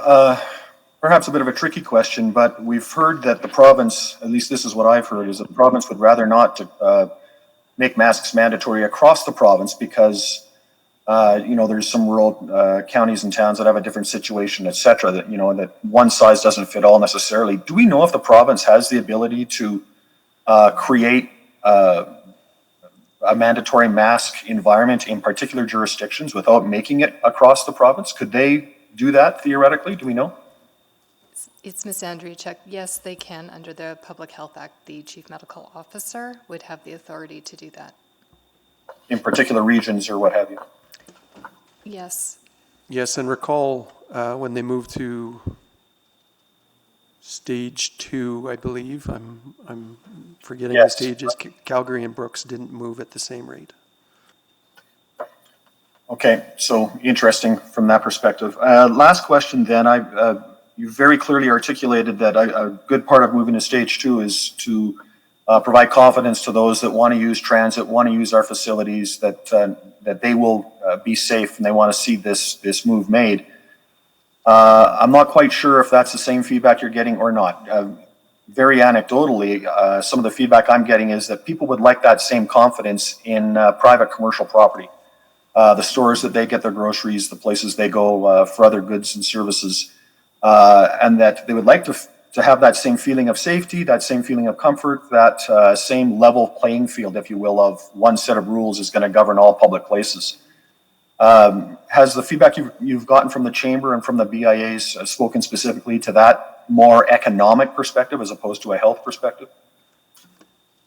Well, in our discussions with the Chamber and the BIAs, we have heard that, and that I think the Chamber actually did a bit of campaigning to encourage businesses to support mask wearing and to support that economic driver.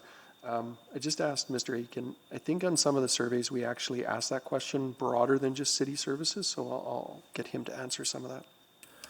So we did ask the question regarding public places, and that's where any individual can simply walk into, whether it be a shopping mall or even a retail business. And so we found the respondents, 76% of them indicated that wearing a mask should be mandatory while visiting an indoor public place. And so there is significant support for the notion of indoor areas and wearing mandatory face covering.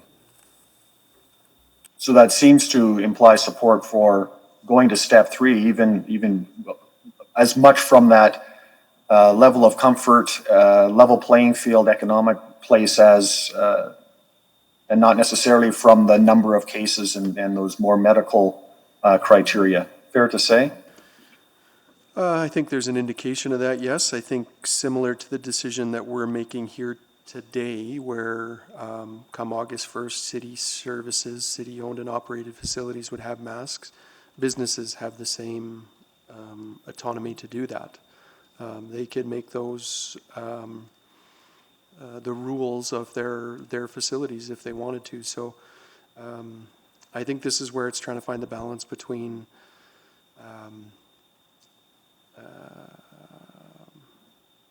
the provincial health authority, the cases, the numbers, the data, and public safety. So I think there's not a perfect answer to this, Councillor Cartmel. I think a perfect answer would be the Public Health Authority making a specific mandate, and at this point they've identified highly recommended.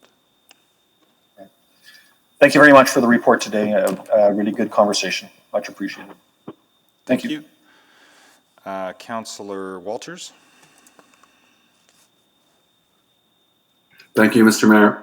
So just following up on Councillor Cartmel's questions a little bit, when he talks about the province's reservations around a mandatory mask directive, I'm still perplexed sometimes about what this has to do with the province outside of AHS. So if AHS was to recommend mandatory masks, presumably the province would support that.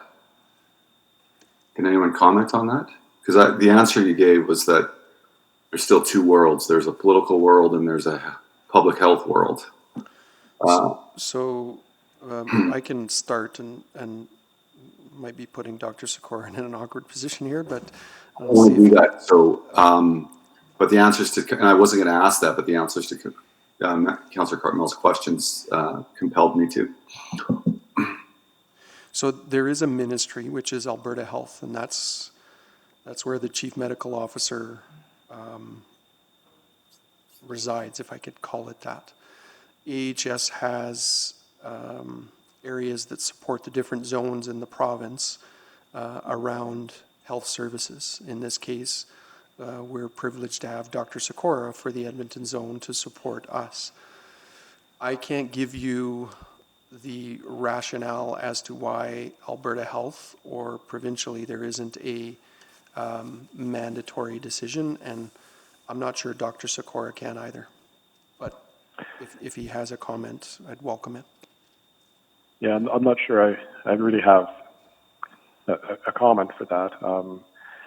Other than we do collectively want to be able to look at the data and the numbers as we have our various municipalities across all of Alberta. Our Ministry of Health, our Alberta Health Partners do help immensely with that surveillance and that monitoring of situations in any of our zones, any of our environments. And certainly one of the interesting things that has cropped up, or that has emerged as a result of this pandemic, is an ability to look at pure case rates within geographic areas, and to consider what enhanced, or if should there be enhanced measures put in place to stop transmission or reduce transmission when we have elevated case rates. It was thought in the development of that being able to have a particular geographic based focus on those enhanced precautions or those enhanced control measures would be best left at the municipal, or at least at the local geographic environment or that local geographic level. So, go ahead.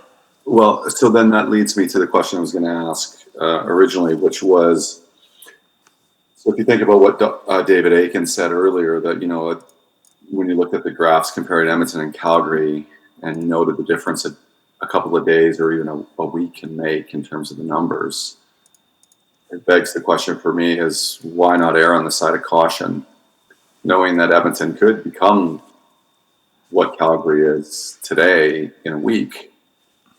Why not go to level 3 right now as a preemptive ahead of the wave response?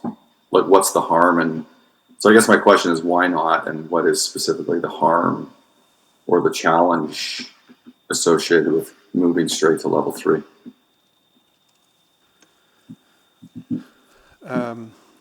So administratively, I sound like a broken record. We are not the public health authority. We need advice from the public health authority when it comes to those types of decisions.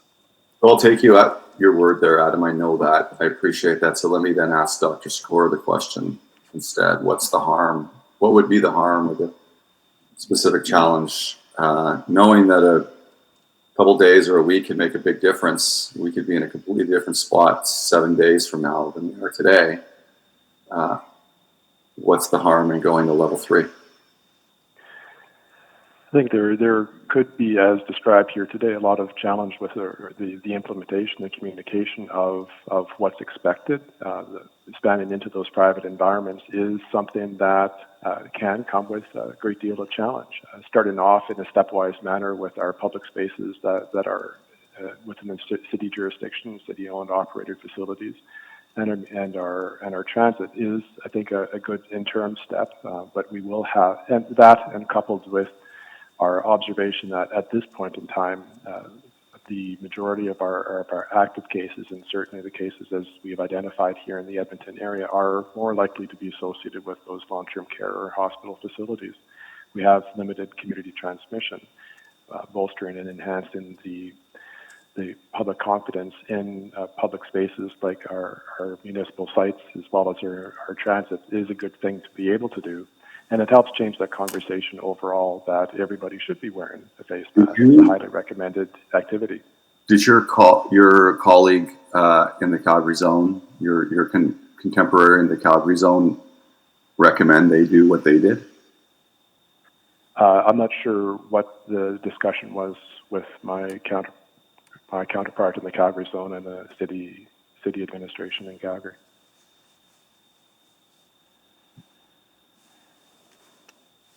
Okay. Thank you, Councillor Walters. I apologize for missing you, Councillor Banga. You're up next.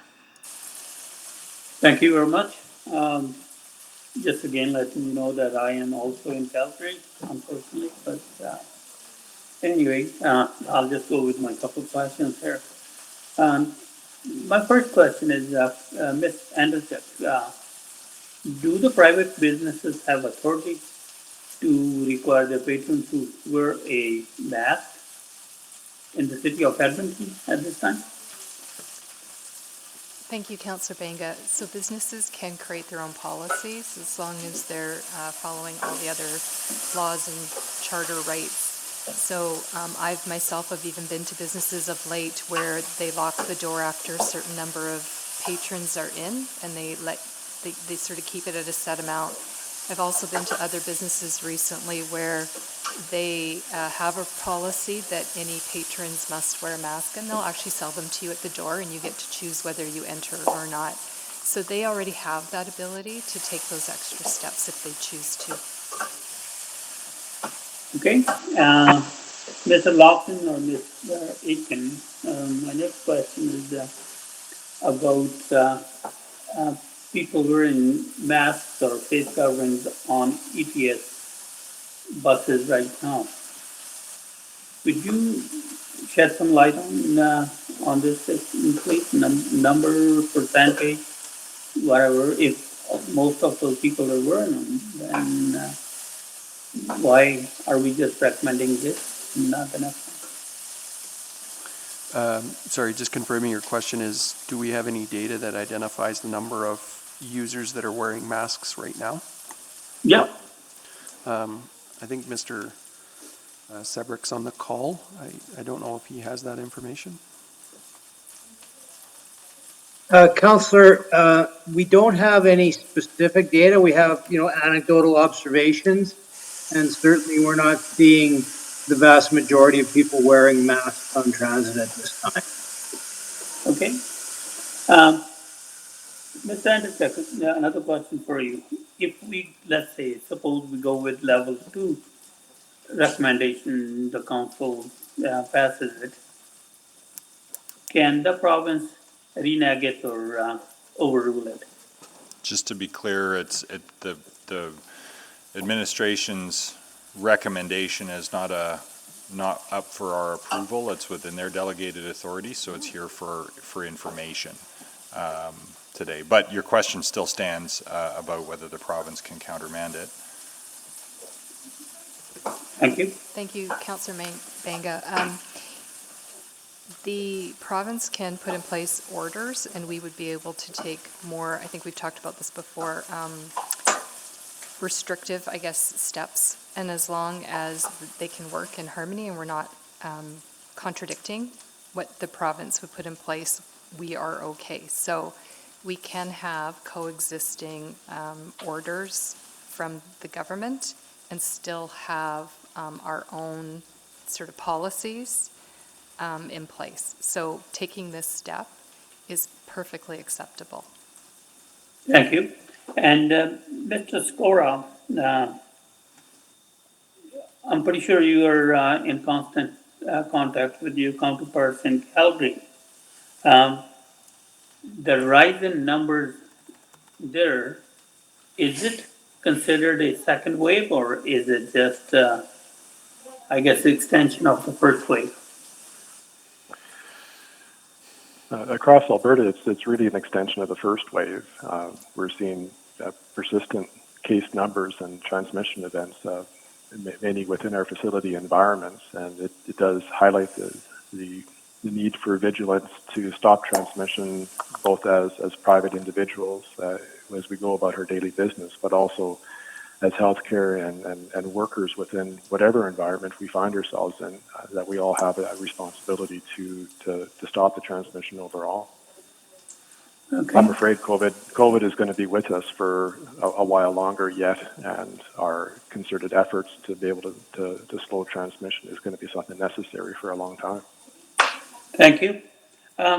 So previously somebody asked a question about supplying the masks, let's say on city facility, for example, ETS. At this point in time, we're not planning on that, are we?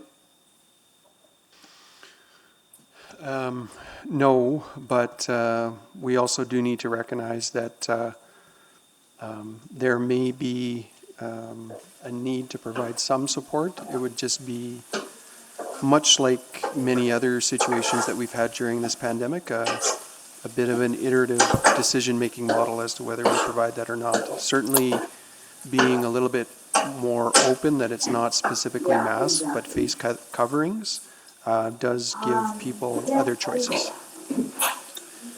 If we had to supply the masks, do you think we have enough supplies? For some time anyway? I would say we would be stretched if we had to do that. Okay, and my last question was, I'm going to leave it at that. Thank you. Thank you. Councillor Knack, are you back online? Yes, thank you, Mr. Mayor. Appreciate that. And sorry, in case I missed any questions, I don't mean to duplicate, but I was switching back and forth, so apologies in advance of that. Dr. Skora, and I think this was starting to be touched on, if I recall, through Councillor Cartmell's and Councillor Walters' questions, but I'm still not 100% sure what measures, what are you using to help decide when you would trigger a mandatory requirement in any zone, whether it's province-wide or even just in Edmonton? What would you be looking for?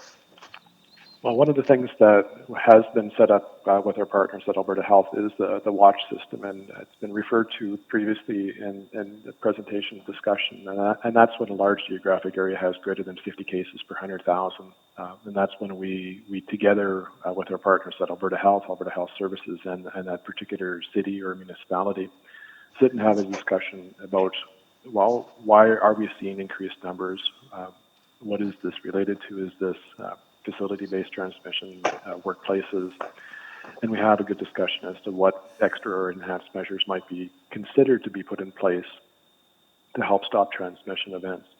To date, our discussions within our partners within the city of Edmonton have really focused on discussion when those watch areas turn blue or have more than 50 cases per 100,000, that those are either related to workplace settings or some of our healthcare settings. So they are explainable. Now, using that 50 per 100,000 as the trigger event to have that further discussion has been something I think has been helpful, and certainly would, I suspect, continue to be that same trigger to be able to have those ongoing discussions into the future. Okay, thank you for that. So I guess to administration, the part I'm still struggling with, and I think this is something that Councillor Cartmel was asking about, which is that if our survey results have been quite clear about the desire to see it not just in city facilities but also indoor spaces, so I guess if I'm hearing the answers right, the struggle is that we don't want to be the ones to make that health call, just as we would prefer, and speaking about administration, just as ideally we wouldn't want to be the ones making that call, but for a variety of reasons that we are here today. But if we feel it's good enough for our city buildings, why wouldn't it be good enough for all public buildings? What's different about those two things? We say we want to now mandate it in our city buildings and on transit, but yet we don't feel that that's required in other indoor spaces. I think just like we are for our services, businesses do have the ability to make these decisions themselves for their services. And as Dr. Sikora and Mr. Aiken have identified, to move to the blanket approach based on the data and the information, the fact that the number of cases remain constant, the fact that the outbreaks are all traceable, that there isn't a community transmission, and I should make sure that that's indeed the case, so Dr. Sikora can confirm that, that those are all indicators that sort of inform that there isn't a blanket approach, but certainly based on the messaging from the province, that it's highly recommended. We're not limiting businesses from making that choice, just as we are as the City of Edmonton. I understand. Yeah, I guess I think they're probably in a challenging situation as well, because likewise, they're not medical experts. Most of them likely aren't medical experts operating their businesses. And that creates we've seen the viral footage from spots across North America about people being challenged, and that puts their employees at risk. So I feel like that's a challenge that they might not want to deal with by mandating, but I appreciate your perspective. So I guess my other question that I can think of that hasn't been asked relates to, we've got some draft bylaws that are being worked on. I guess I'm a little uneasy. I think Councillor Walters was talking about this around, the next time we would check in right now is 3 weeks. And yes, of course, we can call things within 24 hours. And I'm wondering if we need to be able to, instead of those draft bylaws coming in the form of a memo, have them come in the form of a report, and then with some updated information to be able to have a better conversation around it. And but I guess that's not so much up to you as it would be up to us in making a motion to ask for that in a report instead of a memo. Would that be fair? I believe that that's the case. So if you would like to provide direction for a report for the first meeting back, we will do our best to get that in place with the draft bylaws. At minimum, we've committed to share this with you and with our key business stakeholders to get some feedback before a decision is made on the bylaws. I guess, and yeah, maybe that's the piece, is that I feel like if this were coming in the form of a report in 3 weeks, it still allows us earlier to come back if we're seeing a spike in cases, and at the same time we can do a bit more of that engagement with the business community to better understand how we best put it forward. We can also see what has happened in Calgary's side. So Okay, sorry, that wasn't a question, Mr. Mayor. That was probably me speaking to myself, and I'm wondering if there's will be an opportunity maybe to make a motion like that, to have a report come back instead of a memo. Procedurally, it's tricky because this committee has very, very limited capacity to give that direction. However, my inclination will be to call a meeting next Wednesday, thereabouts, to see the bylaw. And if there's a memo before and reports that come out in advance, that is, I can do that without without a motion here. So that would be my recommendation, is that we have the bylaw discussion next Wednesday, because it needs to be drafted. There needs to be engagement on it. I also don't want to wait till August to have that conversation, but we don't have it before us today and aren't in a capacity where we can hear it today, and the public hasn't seen it today. So I think so my recommendation would be, though I'm open to suggestions on this before we conclude this meeting, is that we convene to see the stage 3 bylaw and look at the indicators around it next Wednesday. But that's helpful, Mr. Mayor. Can we make a motion to schedule that meeting to make it formal instead of leaving it? No, because this isn't council that can't vary the council calendar, but I can undertake to call a meeting outside the normal calendar with proper notice, and so I may give that notice and sign that notice today based on our discussion here. So that's something for folks to think about and get feedback on. Thank you. Councillor Essinger? Thank you, Mr. Mayor. That's helpful. Yeah, you're welcome. Councillor Essinger? Thank you. And hearing that, I think as we are moving down that line, a lot of people are feeling unsafe, and they would like that information. If that information came back, I'm wondering if there's any costs associated with implementing the bylaw, additional enforcement needed. Would that be part of any report that came to council in the future? If we're talking about next Wednesday, I don't think we'd have those costs. And I'm confirmed with Mr. Aitken, but I'm assuming that it becomes another element of review by our peace officers and by EPS. And what the cost implications of those are, I'm not sure we have that, David. So again, depending on the scope and scale of the bylaw, as you know, it can be quite restrictive just to, for example, just to transit, or it could be a lot broader, all public spaces, indoors and other things. And so again, depending on the scope and scale of the legislation, we would take our regular approach to seek educate and seek awareness, and as a standard approach with any legislative piece. And then we could certainly look at our existing complement of municipal enforcement officers and peace officers to use them in support of this. So right now, again, it's still a bit too early until we see what the legislation looks like. It would just be nice if we were having that bylaw discussion, have a better sense.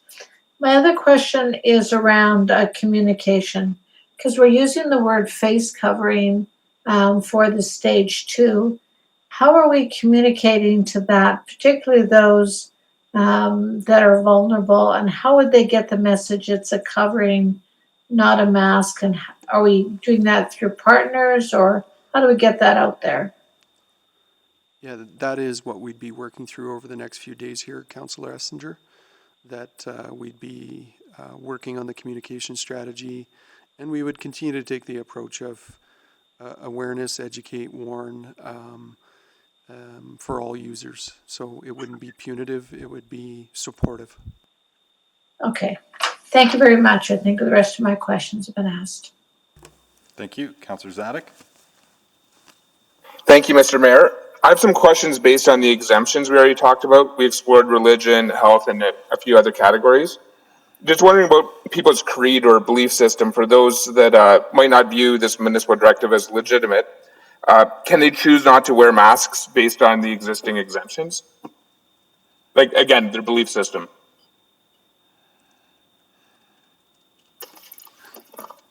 I would say no, Councillor Zadok.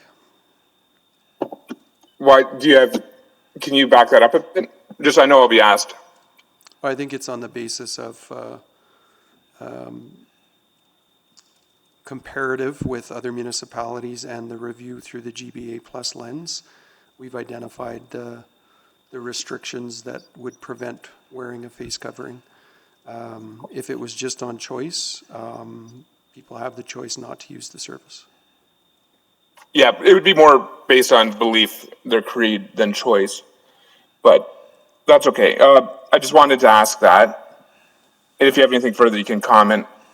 And then I guess my next question, though, would be, why are we basing our decisions so much on what other municipalities are doing? Sometimes that makes sense, but in this case, where the number of COVID cases in Edmonton are significantly lower, in part because of good hygiene, adherence to social distancing, sanitization, and mask covering when you can't maintain social distancing. Well, why, if we're looking at Calgary, why would they be a good example? Or if we're looking to Toronto, why would we do so for such an important decision for Edmonton?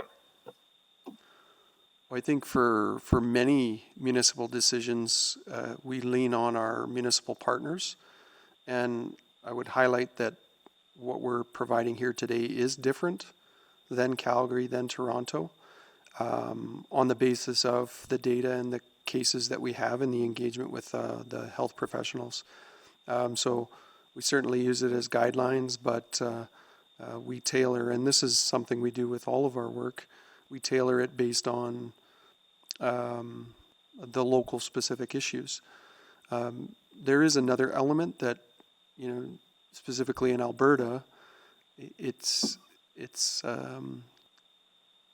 comforting to have a comparator that is another big city, and it creates the opportunity for consistency in application if we're not sort of deviating too much from what others are doing. It creates some consistency for those that are in either city.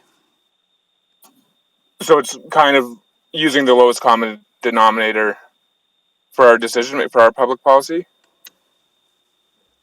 No, I don't think I said lowest common denominator. I indicated that we use what other municipalities have done to inform decision making. But as I indicated here, we're actually recommending or advancing something that is different than Calgary based on the cases and the performance in Edmonton. Okay, thanks for the clarity. To me, it doesn't seem like much of a reward for us, for Edmontonians at large, adhering to public health guidelines that are in place right now. But I guess I don't have any more questions. Thank you, Mr. Mayor, and thank you, Adam. Thank you. Anybody else got questions here? I've got one more round, and then I think we're getting close to done.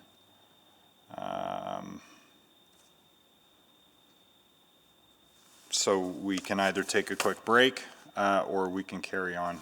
What's the will of just carry on? Carry on, please. Okay. Can I get a motion to continue? So moved. Thank you, Councillor Walters. I'll just seek unanimous consent. Is there any objection to suspending the break?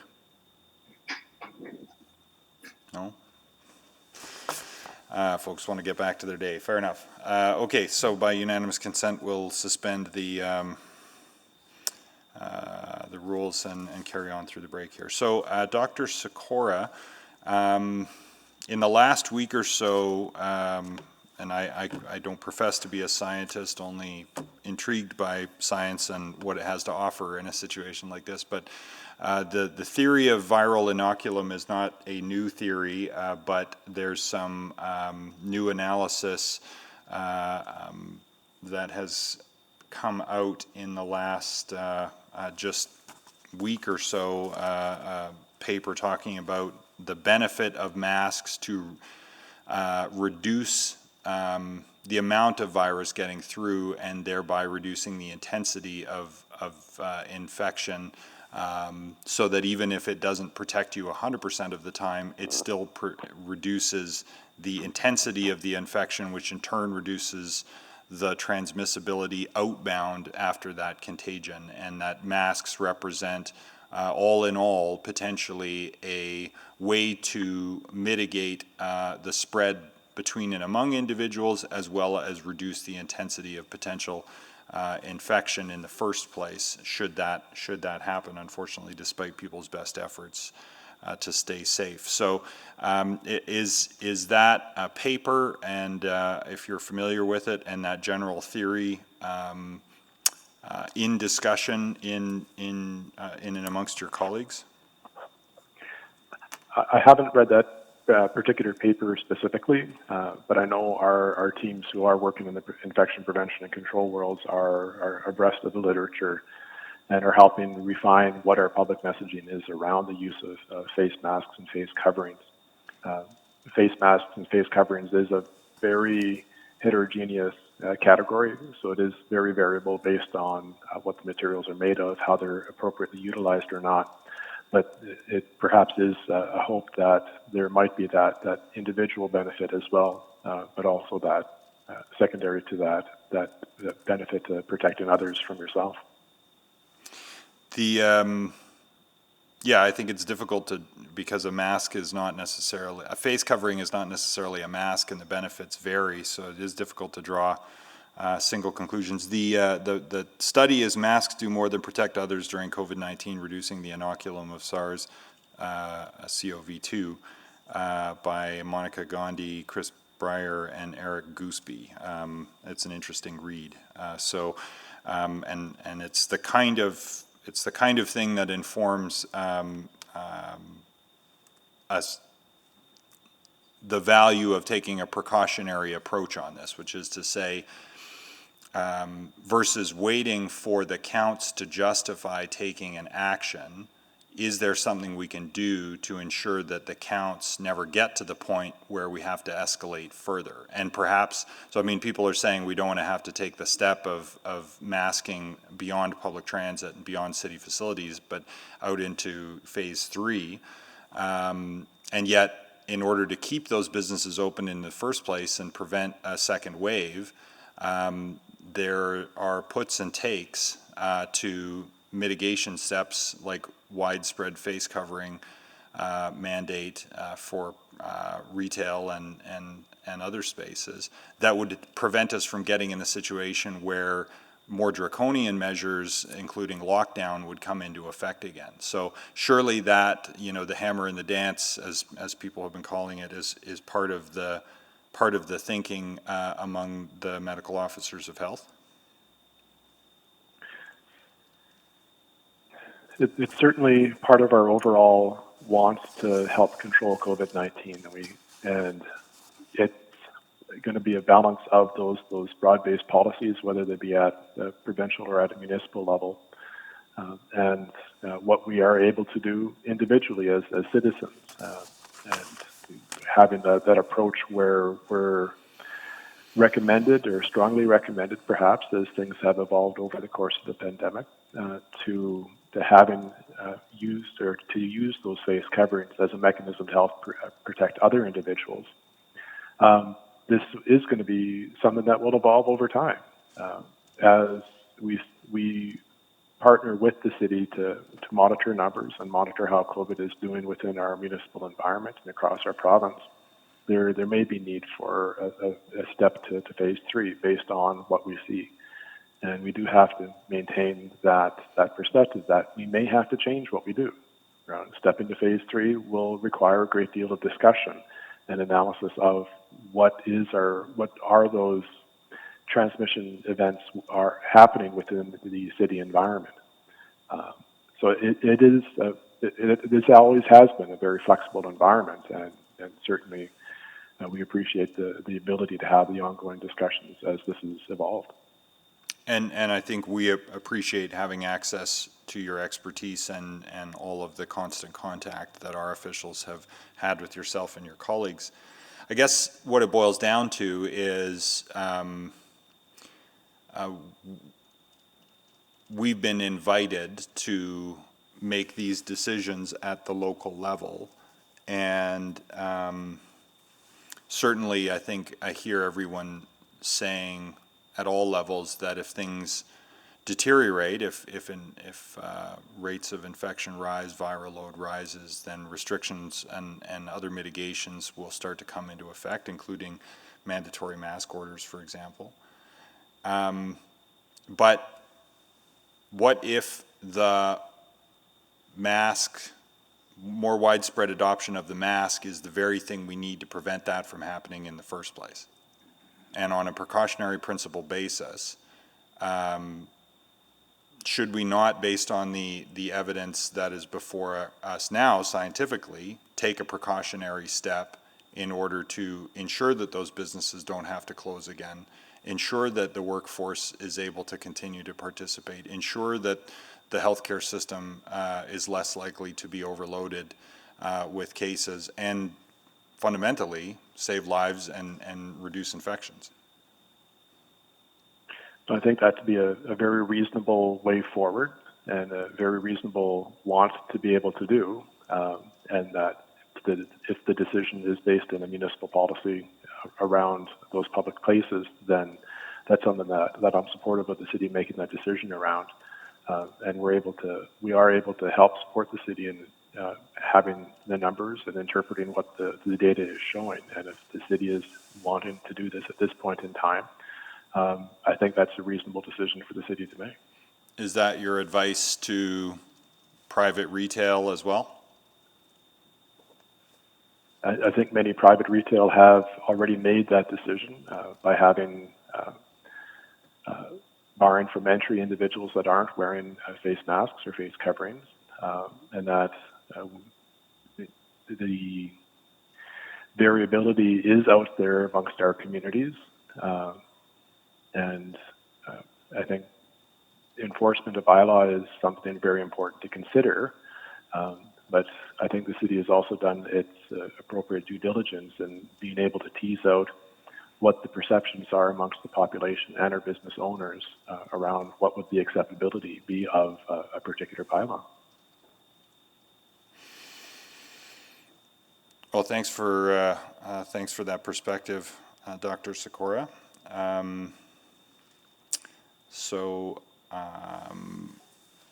I'll just check again if there are any further questions. Councillor Banga? Mr. Mayor, just one question, please. Adam, there are reports in the media that there would be an outdoor beer garden during playoffs in Edmonton. And I guess they will be consuming food and or beverages, all that stuff there. Would that be, I mean, they're not obviously going to be wearing masks. Are we sending mixed signals to people? So I know that OEG was working with Alberta Health on some form of, similar to some of the events that happened at River Cree with concerts, a drive-in viewing option. We're supporting them the best we can. But that's, I don't think there's anything definitive around whether there will be or won't be at this point in time. That would be for OEG to work through with Alberta Health. If it comes with a need for event support, they are our partner. So we would need to make sure that we are ensuring that they're doing it in accordance with our expectations from the City of Edmonton. At this point in time, my understanding is that they're looking at options, but they haven't landed on what they would be doing in terms of a watch party or I think you said beer gardens. I think that's still details that OEG needs to work through. Thank you very much. Thank you. Councillor Zadek? Thank you. Very quickly, in our municipal golf courses, will people be required to wear masks that are out golfing with people that they live with? So currently, our our approach is for indoor city-owned and operated facilities. Right. Okay, thanks. That's all. Thank you. Any other questions? Can I get a motion to receive for information?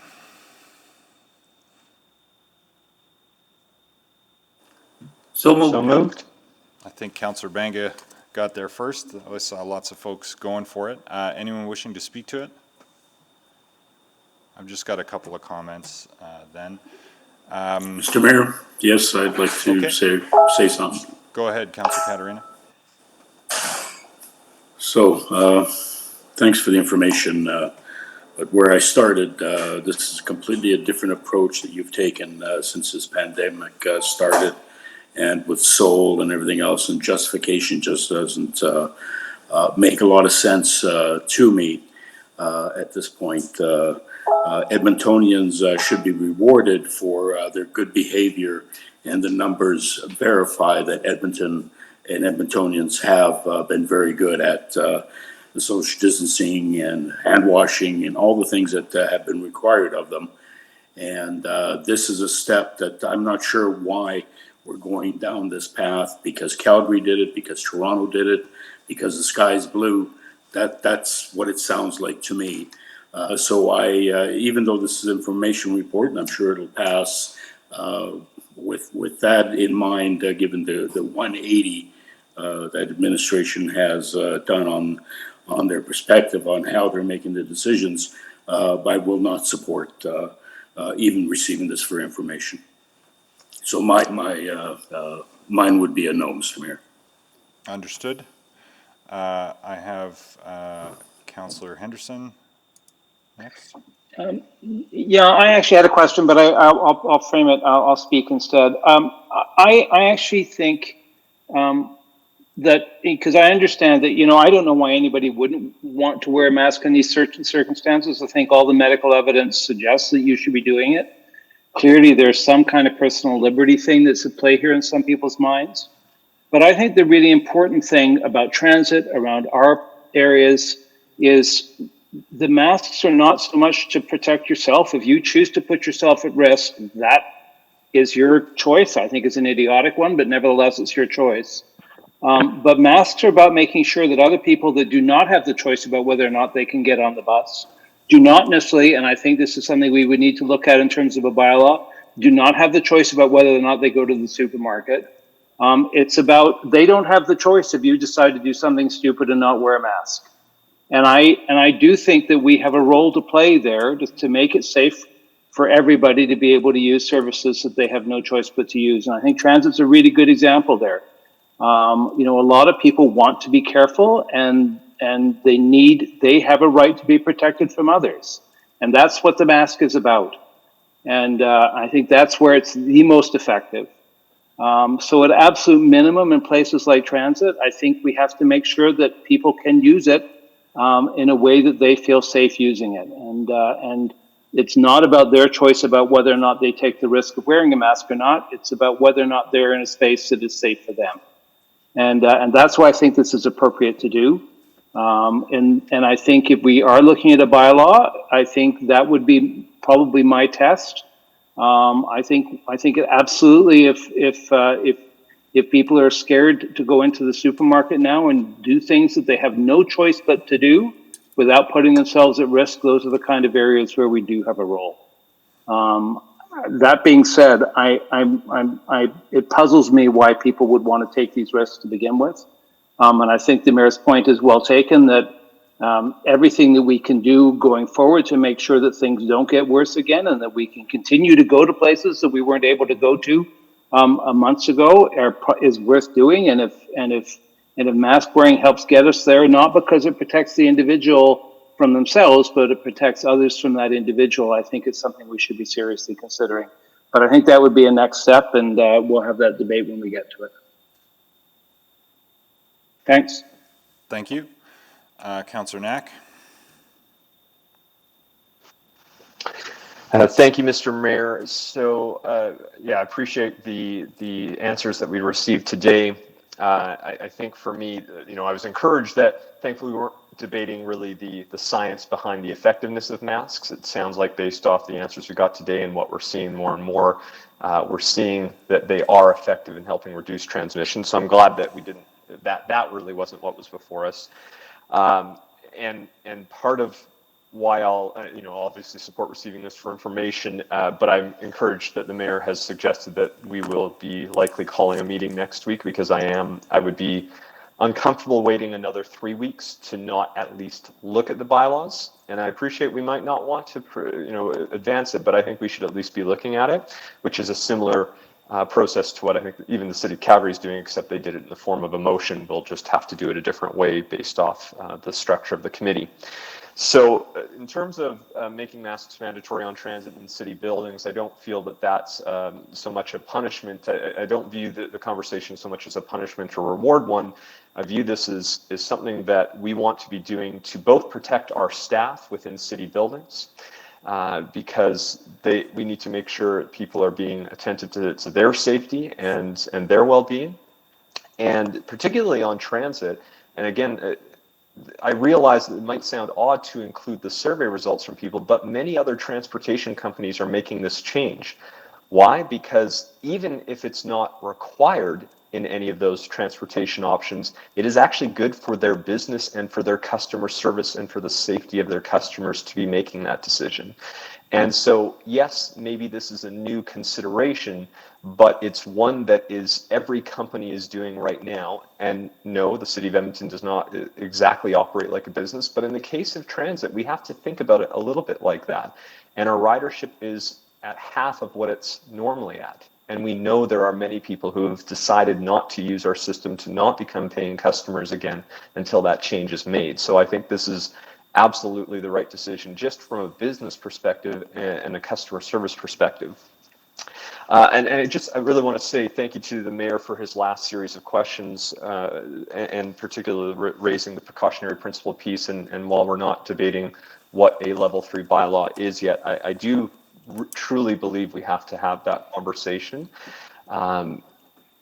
It is something that, when I think about what's happening right now, and yes, there are a number of people, and I think it's a very vocal minority of people who are very concerned about making masks mandatory. They fear it becoming a permanent placement in society. And so I think when we're seeing these drafts, having some type, and the questions are being asked, what we'd want to put to ensure that there's our exit clause, when it would be revisited, what number of cases we would want to see, that is really important.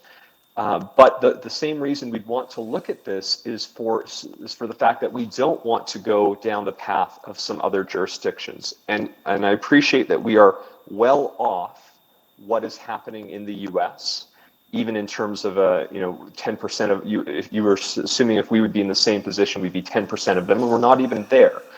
But if we started to see that, then what is happening in the US right now is they are locking things back down. People who are worried about freedom now don't have the freedom to go to those same spots that we are in the process of reopening. So I do think we have to weigh out that decision around the freedom to be able to choose whether or not to wear a mask versus the freedom of being able to maintain a functioning society and economy, and with clear guidelines and criteria for when you wouldn't have that measure in place anymore. So I really do feel it's an important conversation, and glad we'll have that next week. And again, just for one last point, why I think we also should have that conversation is so that we can encourage and engage within the business community, because I think some businesses are struggling to decide that for themselves for the very reasons that we're struggling now. It is unfortunate that we've been required to make this decision, but likewise, I think it would be unfortunate to force it exclusively on the businesses, and I'd like to engage them and see what they think is best for the health and well-being of their customers and also their staff. We have made other decisions over the years about restricting certain activities inside businesses to help protect staff, things like the smoking ban years ago. So is this exactly the same? No, and that's why we need a thoughtful conversation about it. But I think I'm out of time, so I'll support this for information and look forward to the discussion hopefully next week. Thank you. Thank you. Councillor Walters? Councillor Walters? Yeah, sorry, Mr. Mayor. So just to say as quickly as I can, the reason that we look at other cities in making this kind of decision is pretty obvious to me. And I think Adam did a good job of articulating that.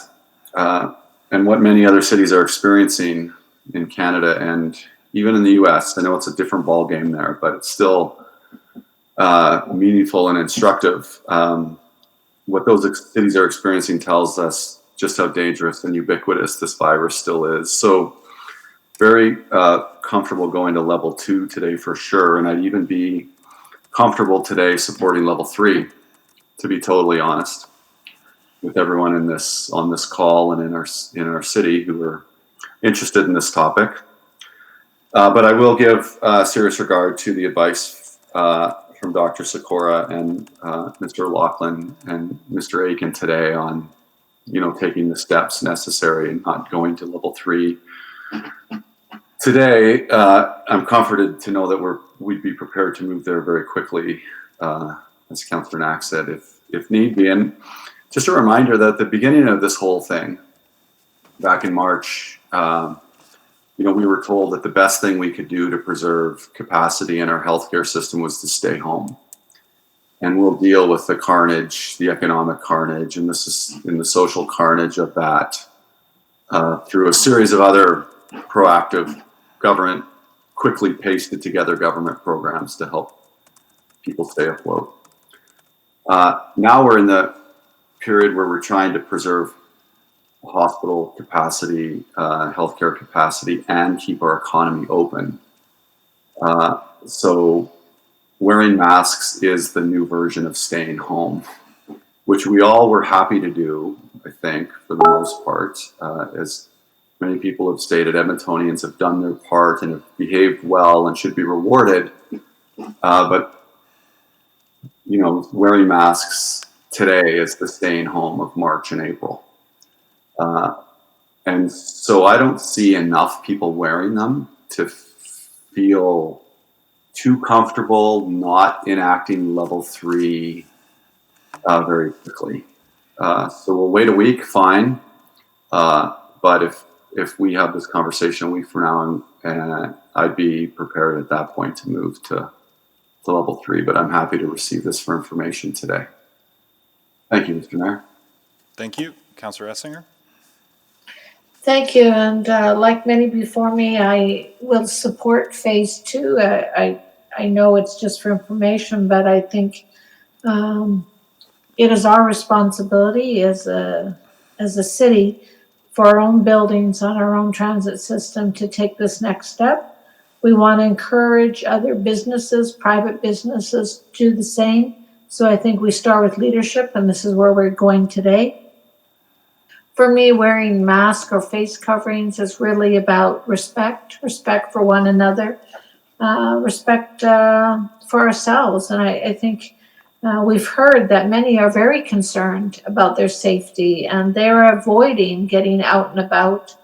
And that's going to keep people isolated, and that's going to give us another level of challenges. So, often at this time of year, we talk about the snow and we say, let's use all the tools in the toolbox.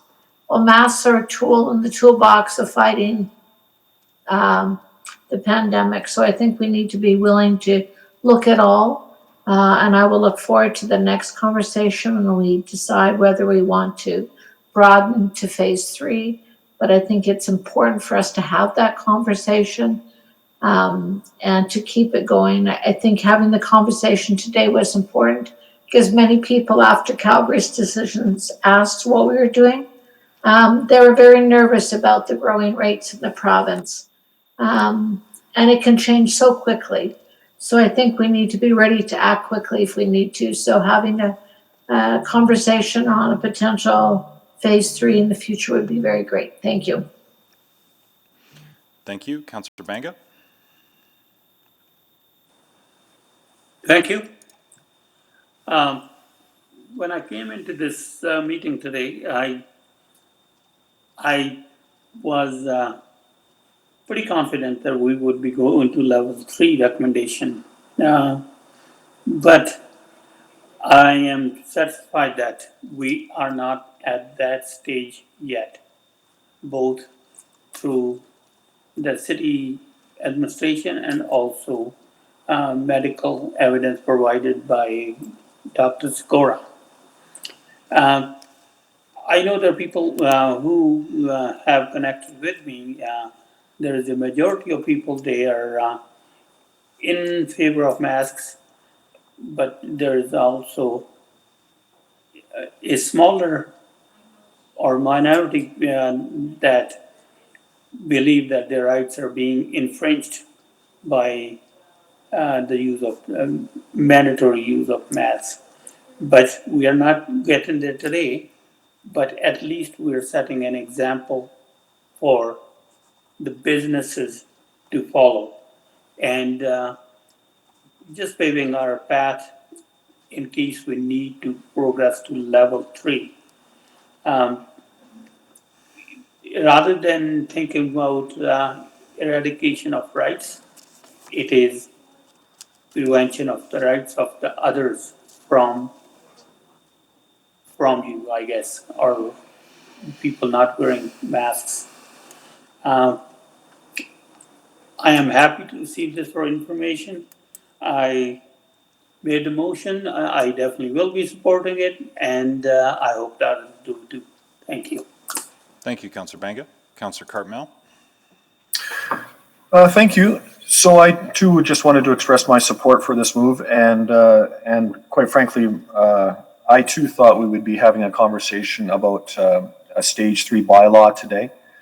I am actually pleased that we have a week to think about that, or in a week to prepare that, because I do think that we need to very clearly articulate what our goals would be behind such a bylaw, whether that is a reduction in numbers or a trend downwards, or whatever metric that may be that allows us to make masks mandatory for a while, and to share a real clear understanding of why we're doing that and when we will stop making them mandatory. So I think that having some time to prepare that is wise. I understand very clearly that the imperative here in the short term is to restore confidence in the services we provide. And that is going to be key, not only to have people feel comfortable getting out and about, but also it's going to be absolutely key in restoring any kind of fiscal order to our books. I think that we're really looking at challenges in the coming 18 months, and restoring some confidence that people can ride our transit and use our facilities is going to be key to having any chance to meet those challenges. And I think, quite frankly, that it's incumbent upon us to set a level playing field for our business community.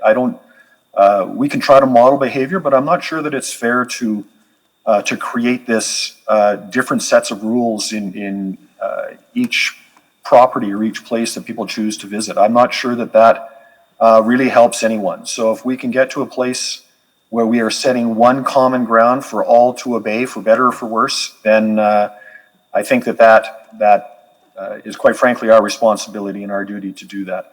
We heard today that you don't always know when you have the symptoms, or at least you don't know necessarily if you've got this virus immediately upon getting this virus. And so, while I understand that some may feel that this is an infringement on rights, or that if they're not demonstrating contagion symptoms, that they shouldn't have to mask up, you don't always know that that's the case.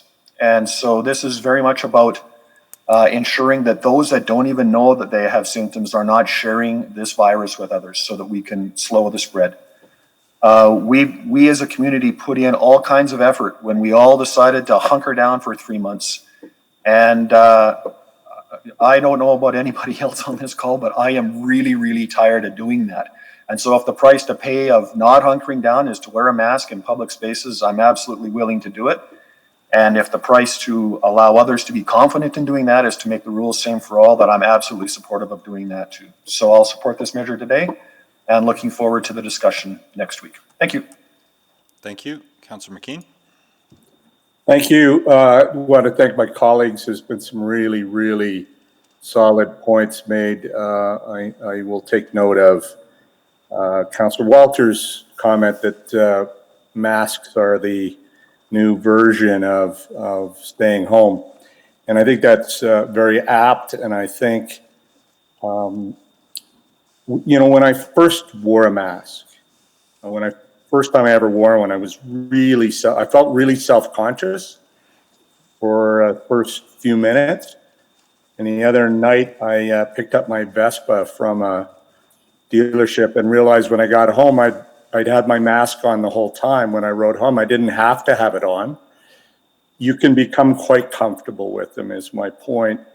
And I'm a little bit baffled by the pushback or the blowback on this too. To me, it's about participating in a community and looking after your neighbors and friends, the people in stores that have been serving us through this pandemic. It's a small act of service to your community by wearing a mask. And the last thing I want to say is, I know that there are people in our community who are still isolated and not going out because they're extremely fearful. They have probably underlying depression, anxiety disorders that have been exacerbated by the pandemic, and we've seen things like alcohol sales go way up. There's a reckoning coming on all this. So the more that we can give confidence to those people, that community of people, that they can venture out safely, because the vast majority of us are wearing masks to protect them. I think that is also a tremendous act of service. And so we're receiving this for information today. No great move on our part, but I just thought there was some really astute things said by this council today, and I wanted to congratulate all of my colleagues on this, and not looking forward, frankly, to another meeting next week, but I will be here if needed. Thank you. Thank you. Anybody else? Okay, maybe I'll hop in here. And to me, this boils down to a choice that each community now has to make, at least in Alberta, which is you can react to community transmission, and we can be in a position to react very quickly to it. Or you can act to prevent or at least reduce community transmission using the tools available to you. And some of those tools are already deployed to various effect: the hand washing, the social distancing, the limitations, the barriers we see everywhere, even in council chambers here.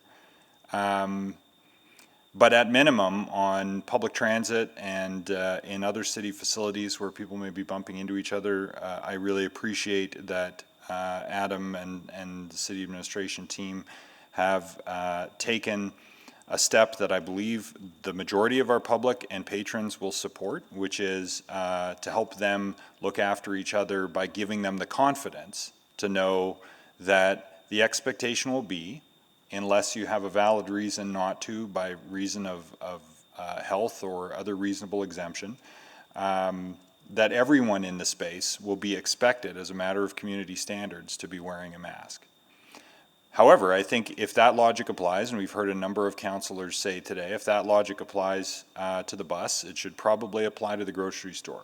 And it probably shouldn't be left up to one grocery store to decide versus another, and another to say, well, come to mine because you don't have to wear a mask.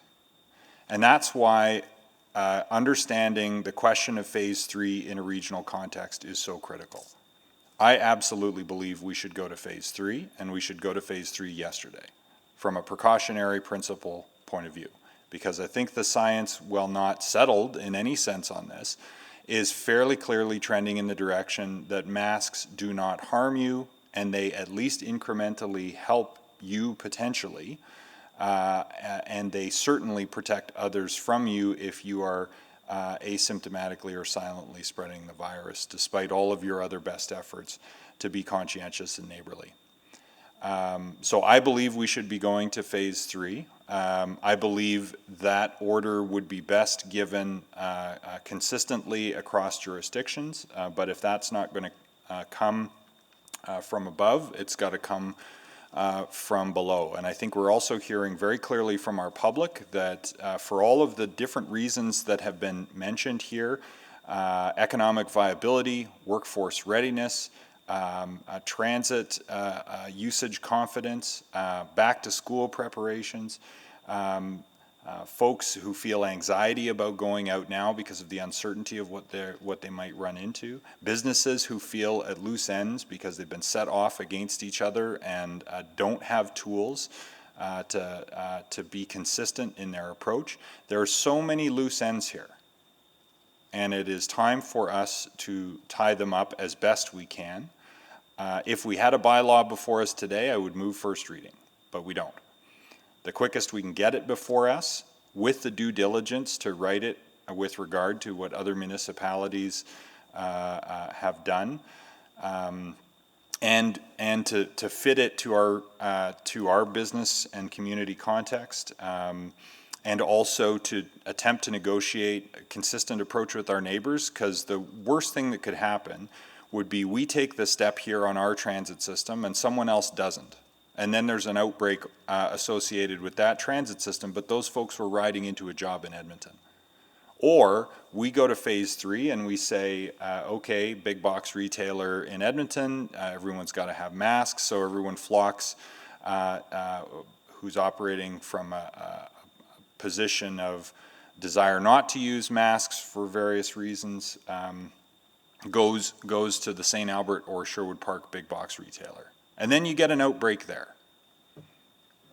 So these are preventable scenarios, or at least mitigatable risks with widespread adoption of masking. I am convinced that is the way to go, based on the science, based on where our public is by and large and overwhelmingly at, though this is not a matter of opinion, this is a matter of public health prevention. And if the province is not going to go there, we must.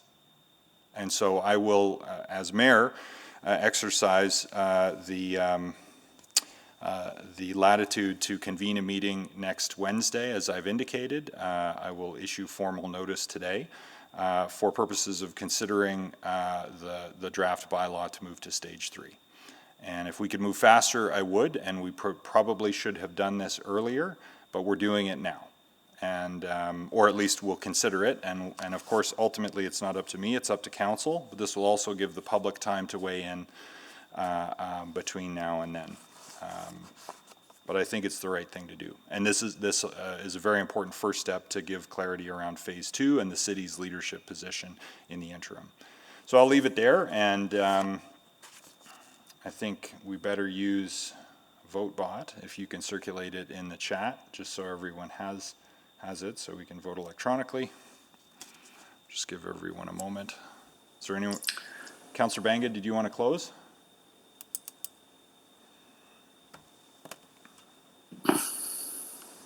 Mr. Mayor, I said enough already. Thank you. Okay. Please vote. Oh, that's the results that were circulated. Mr. Mayor, my vote is no. Understood.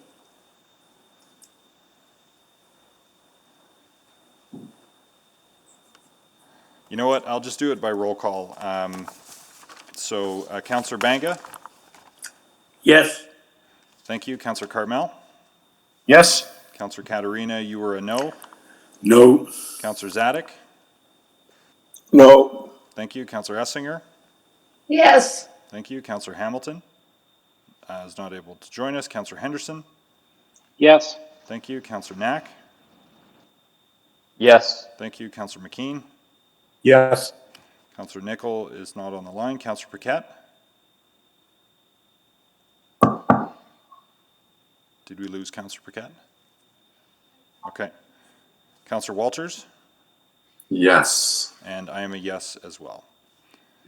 So please Councillor Paquette, are you there? Councillor Paquette is absolutely yes. Okay, noted. Thank you.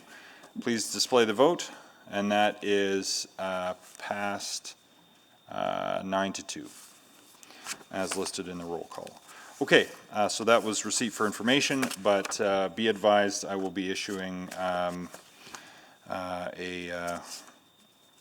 notice of meeting for next Wednesday, and I've consulted with the city manager that they'll be able to have material ready for that time. So that is all we have for us here today.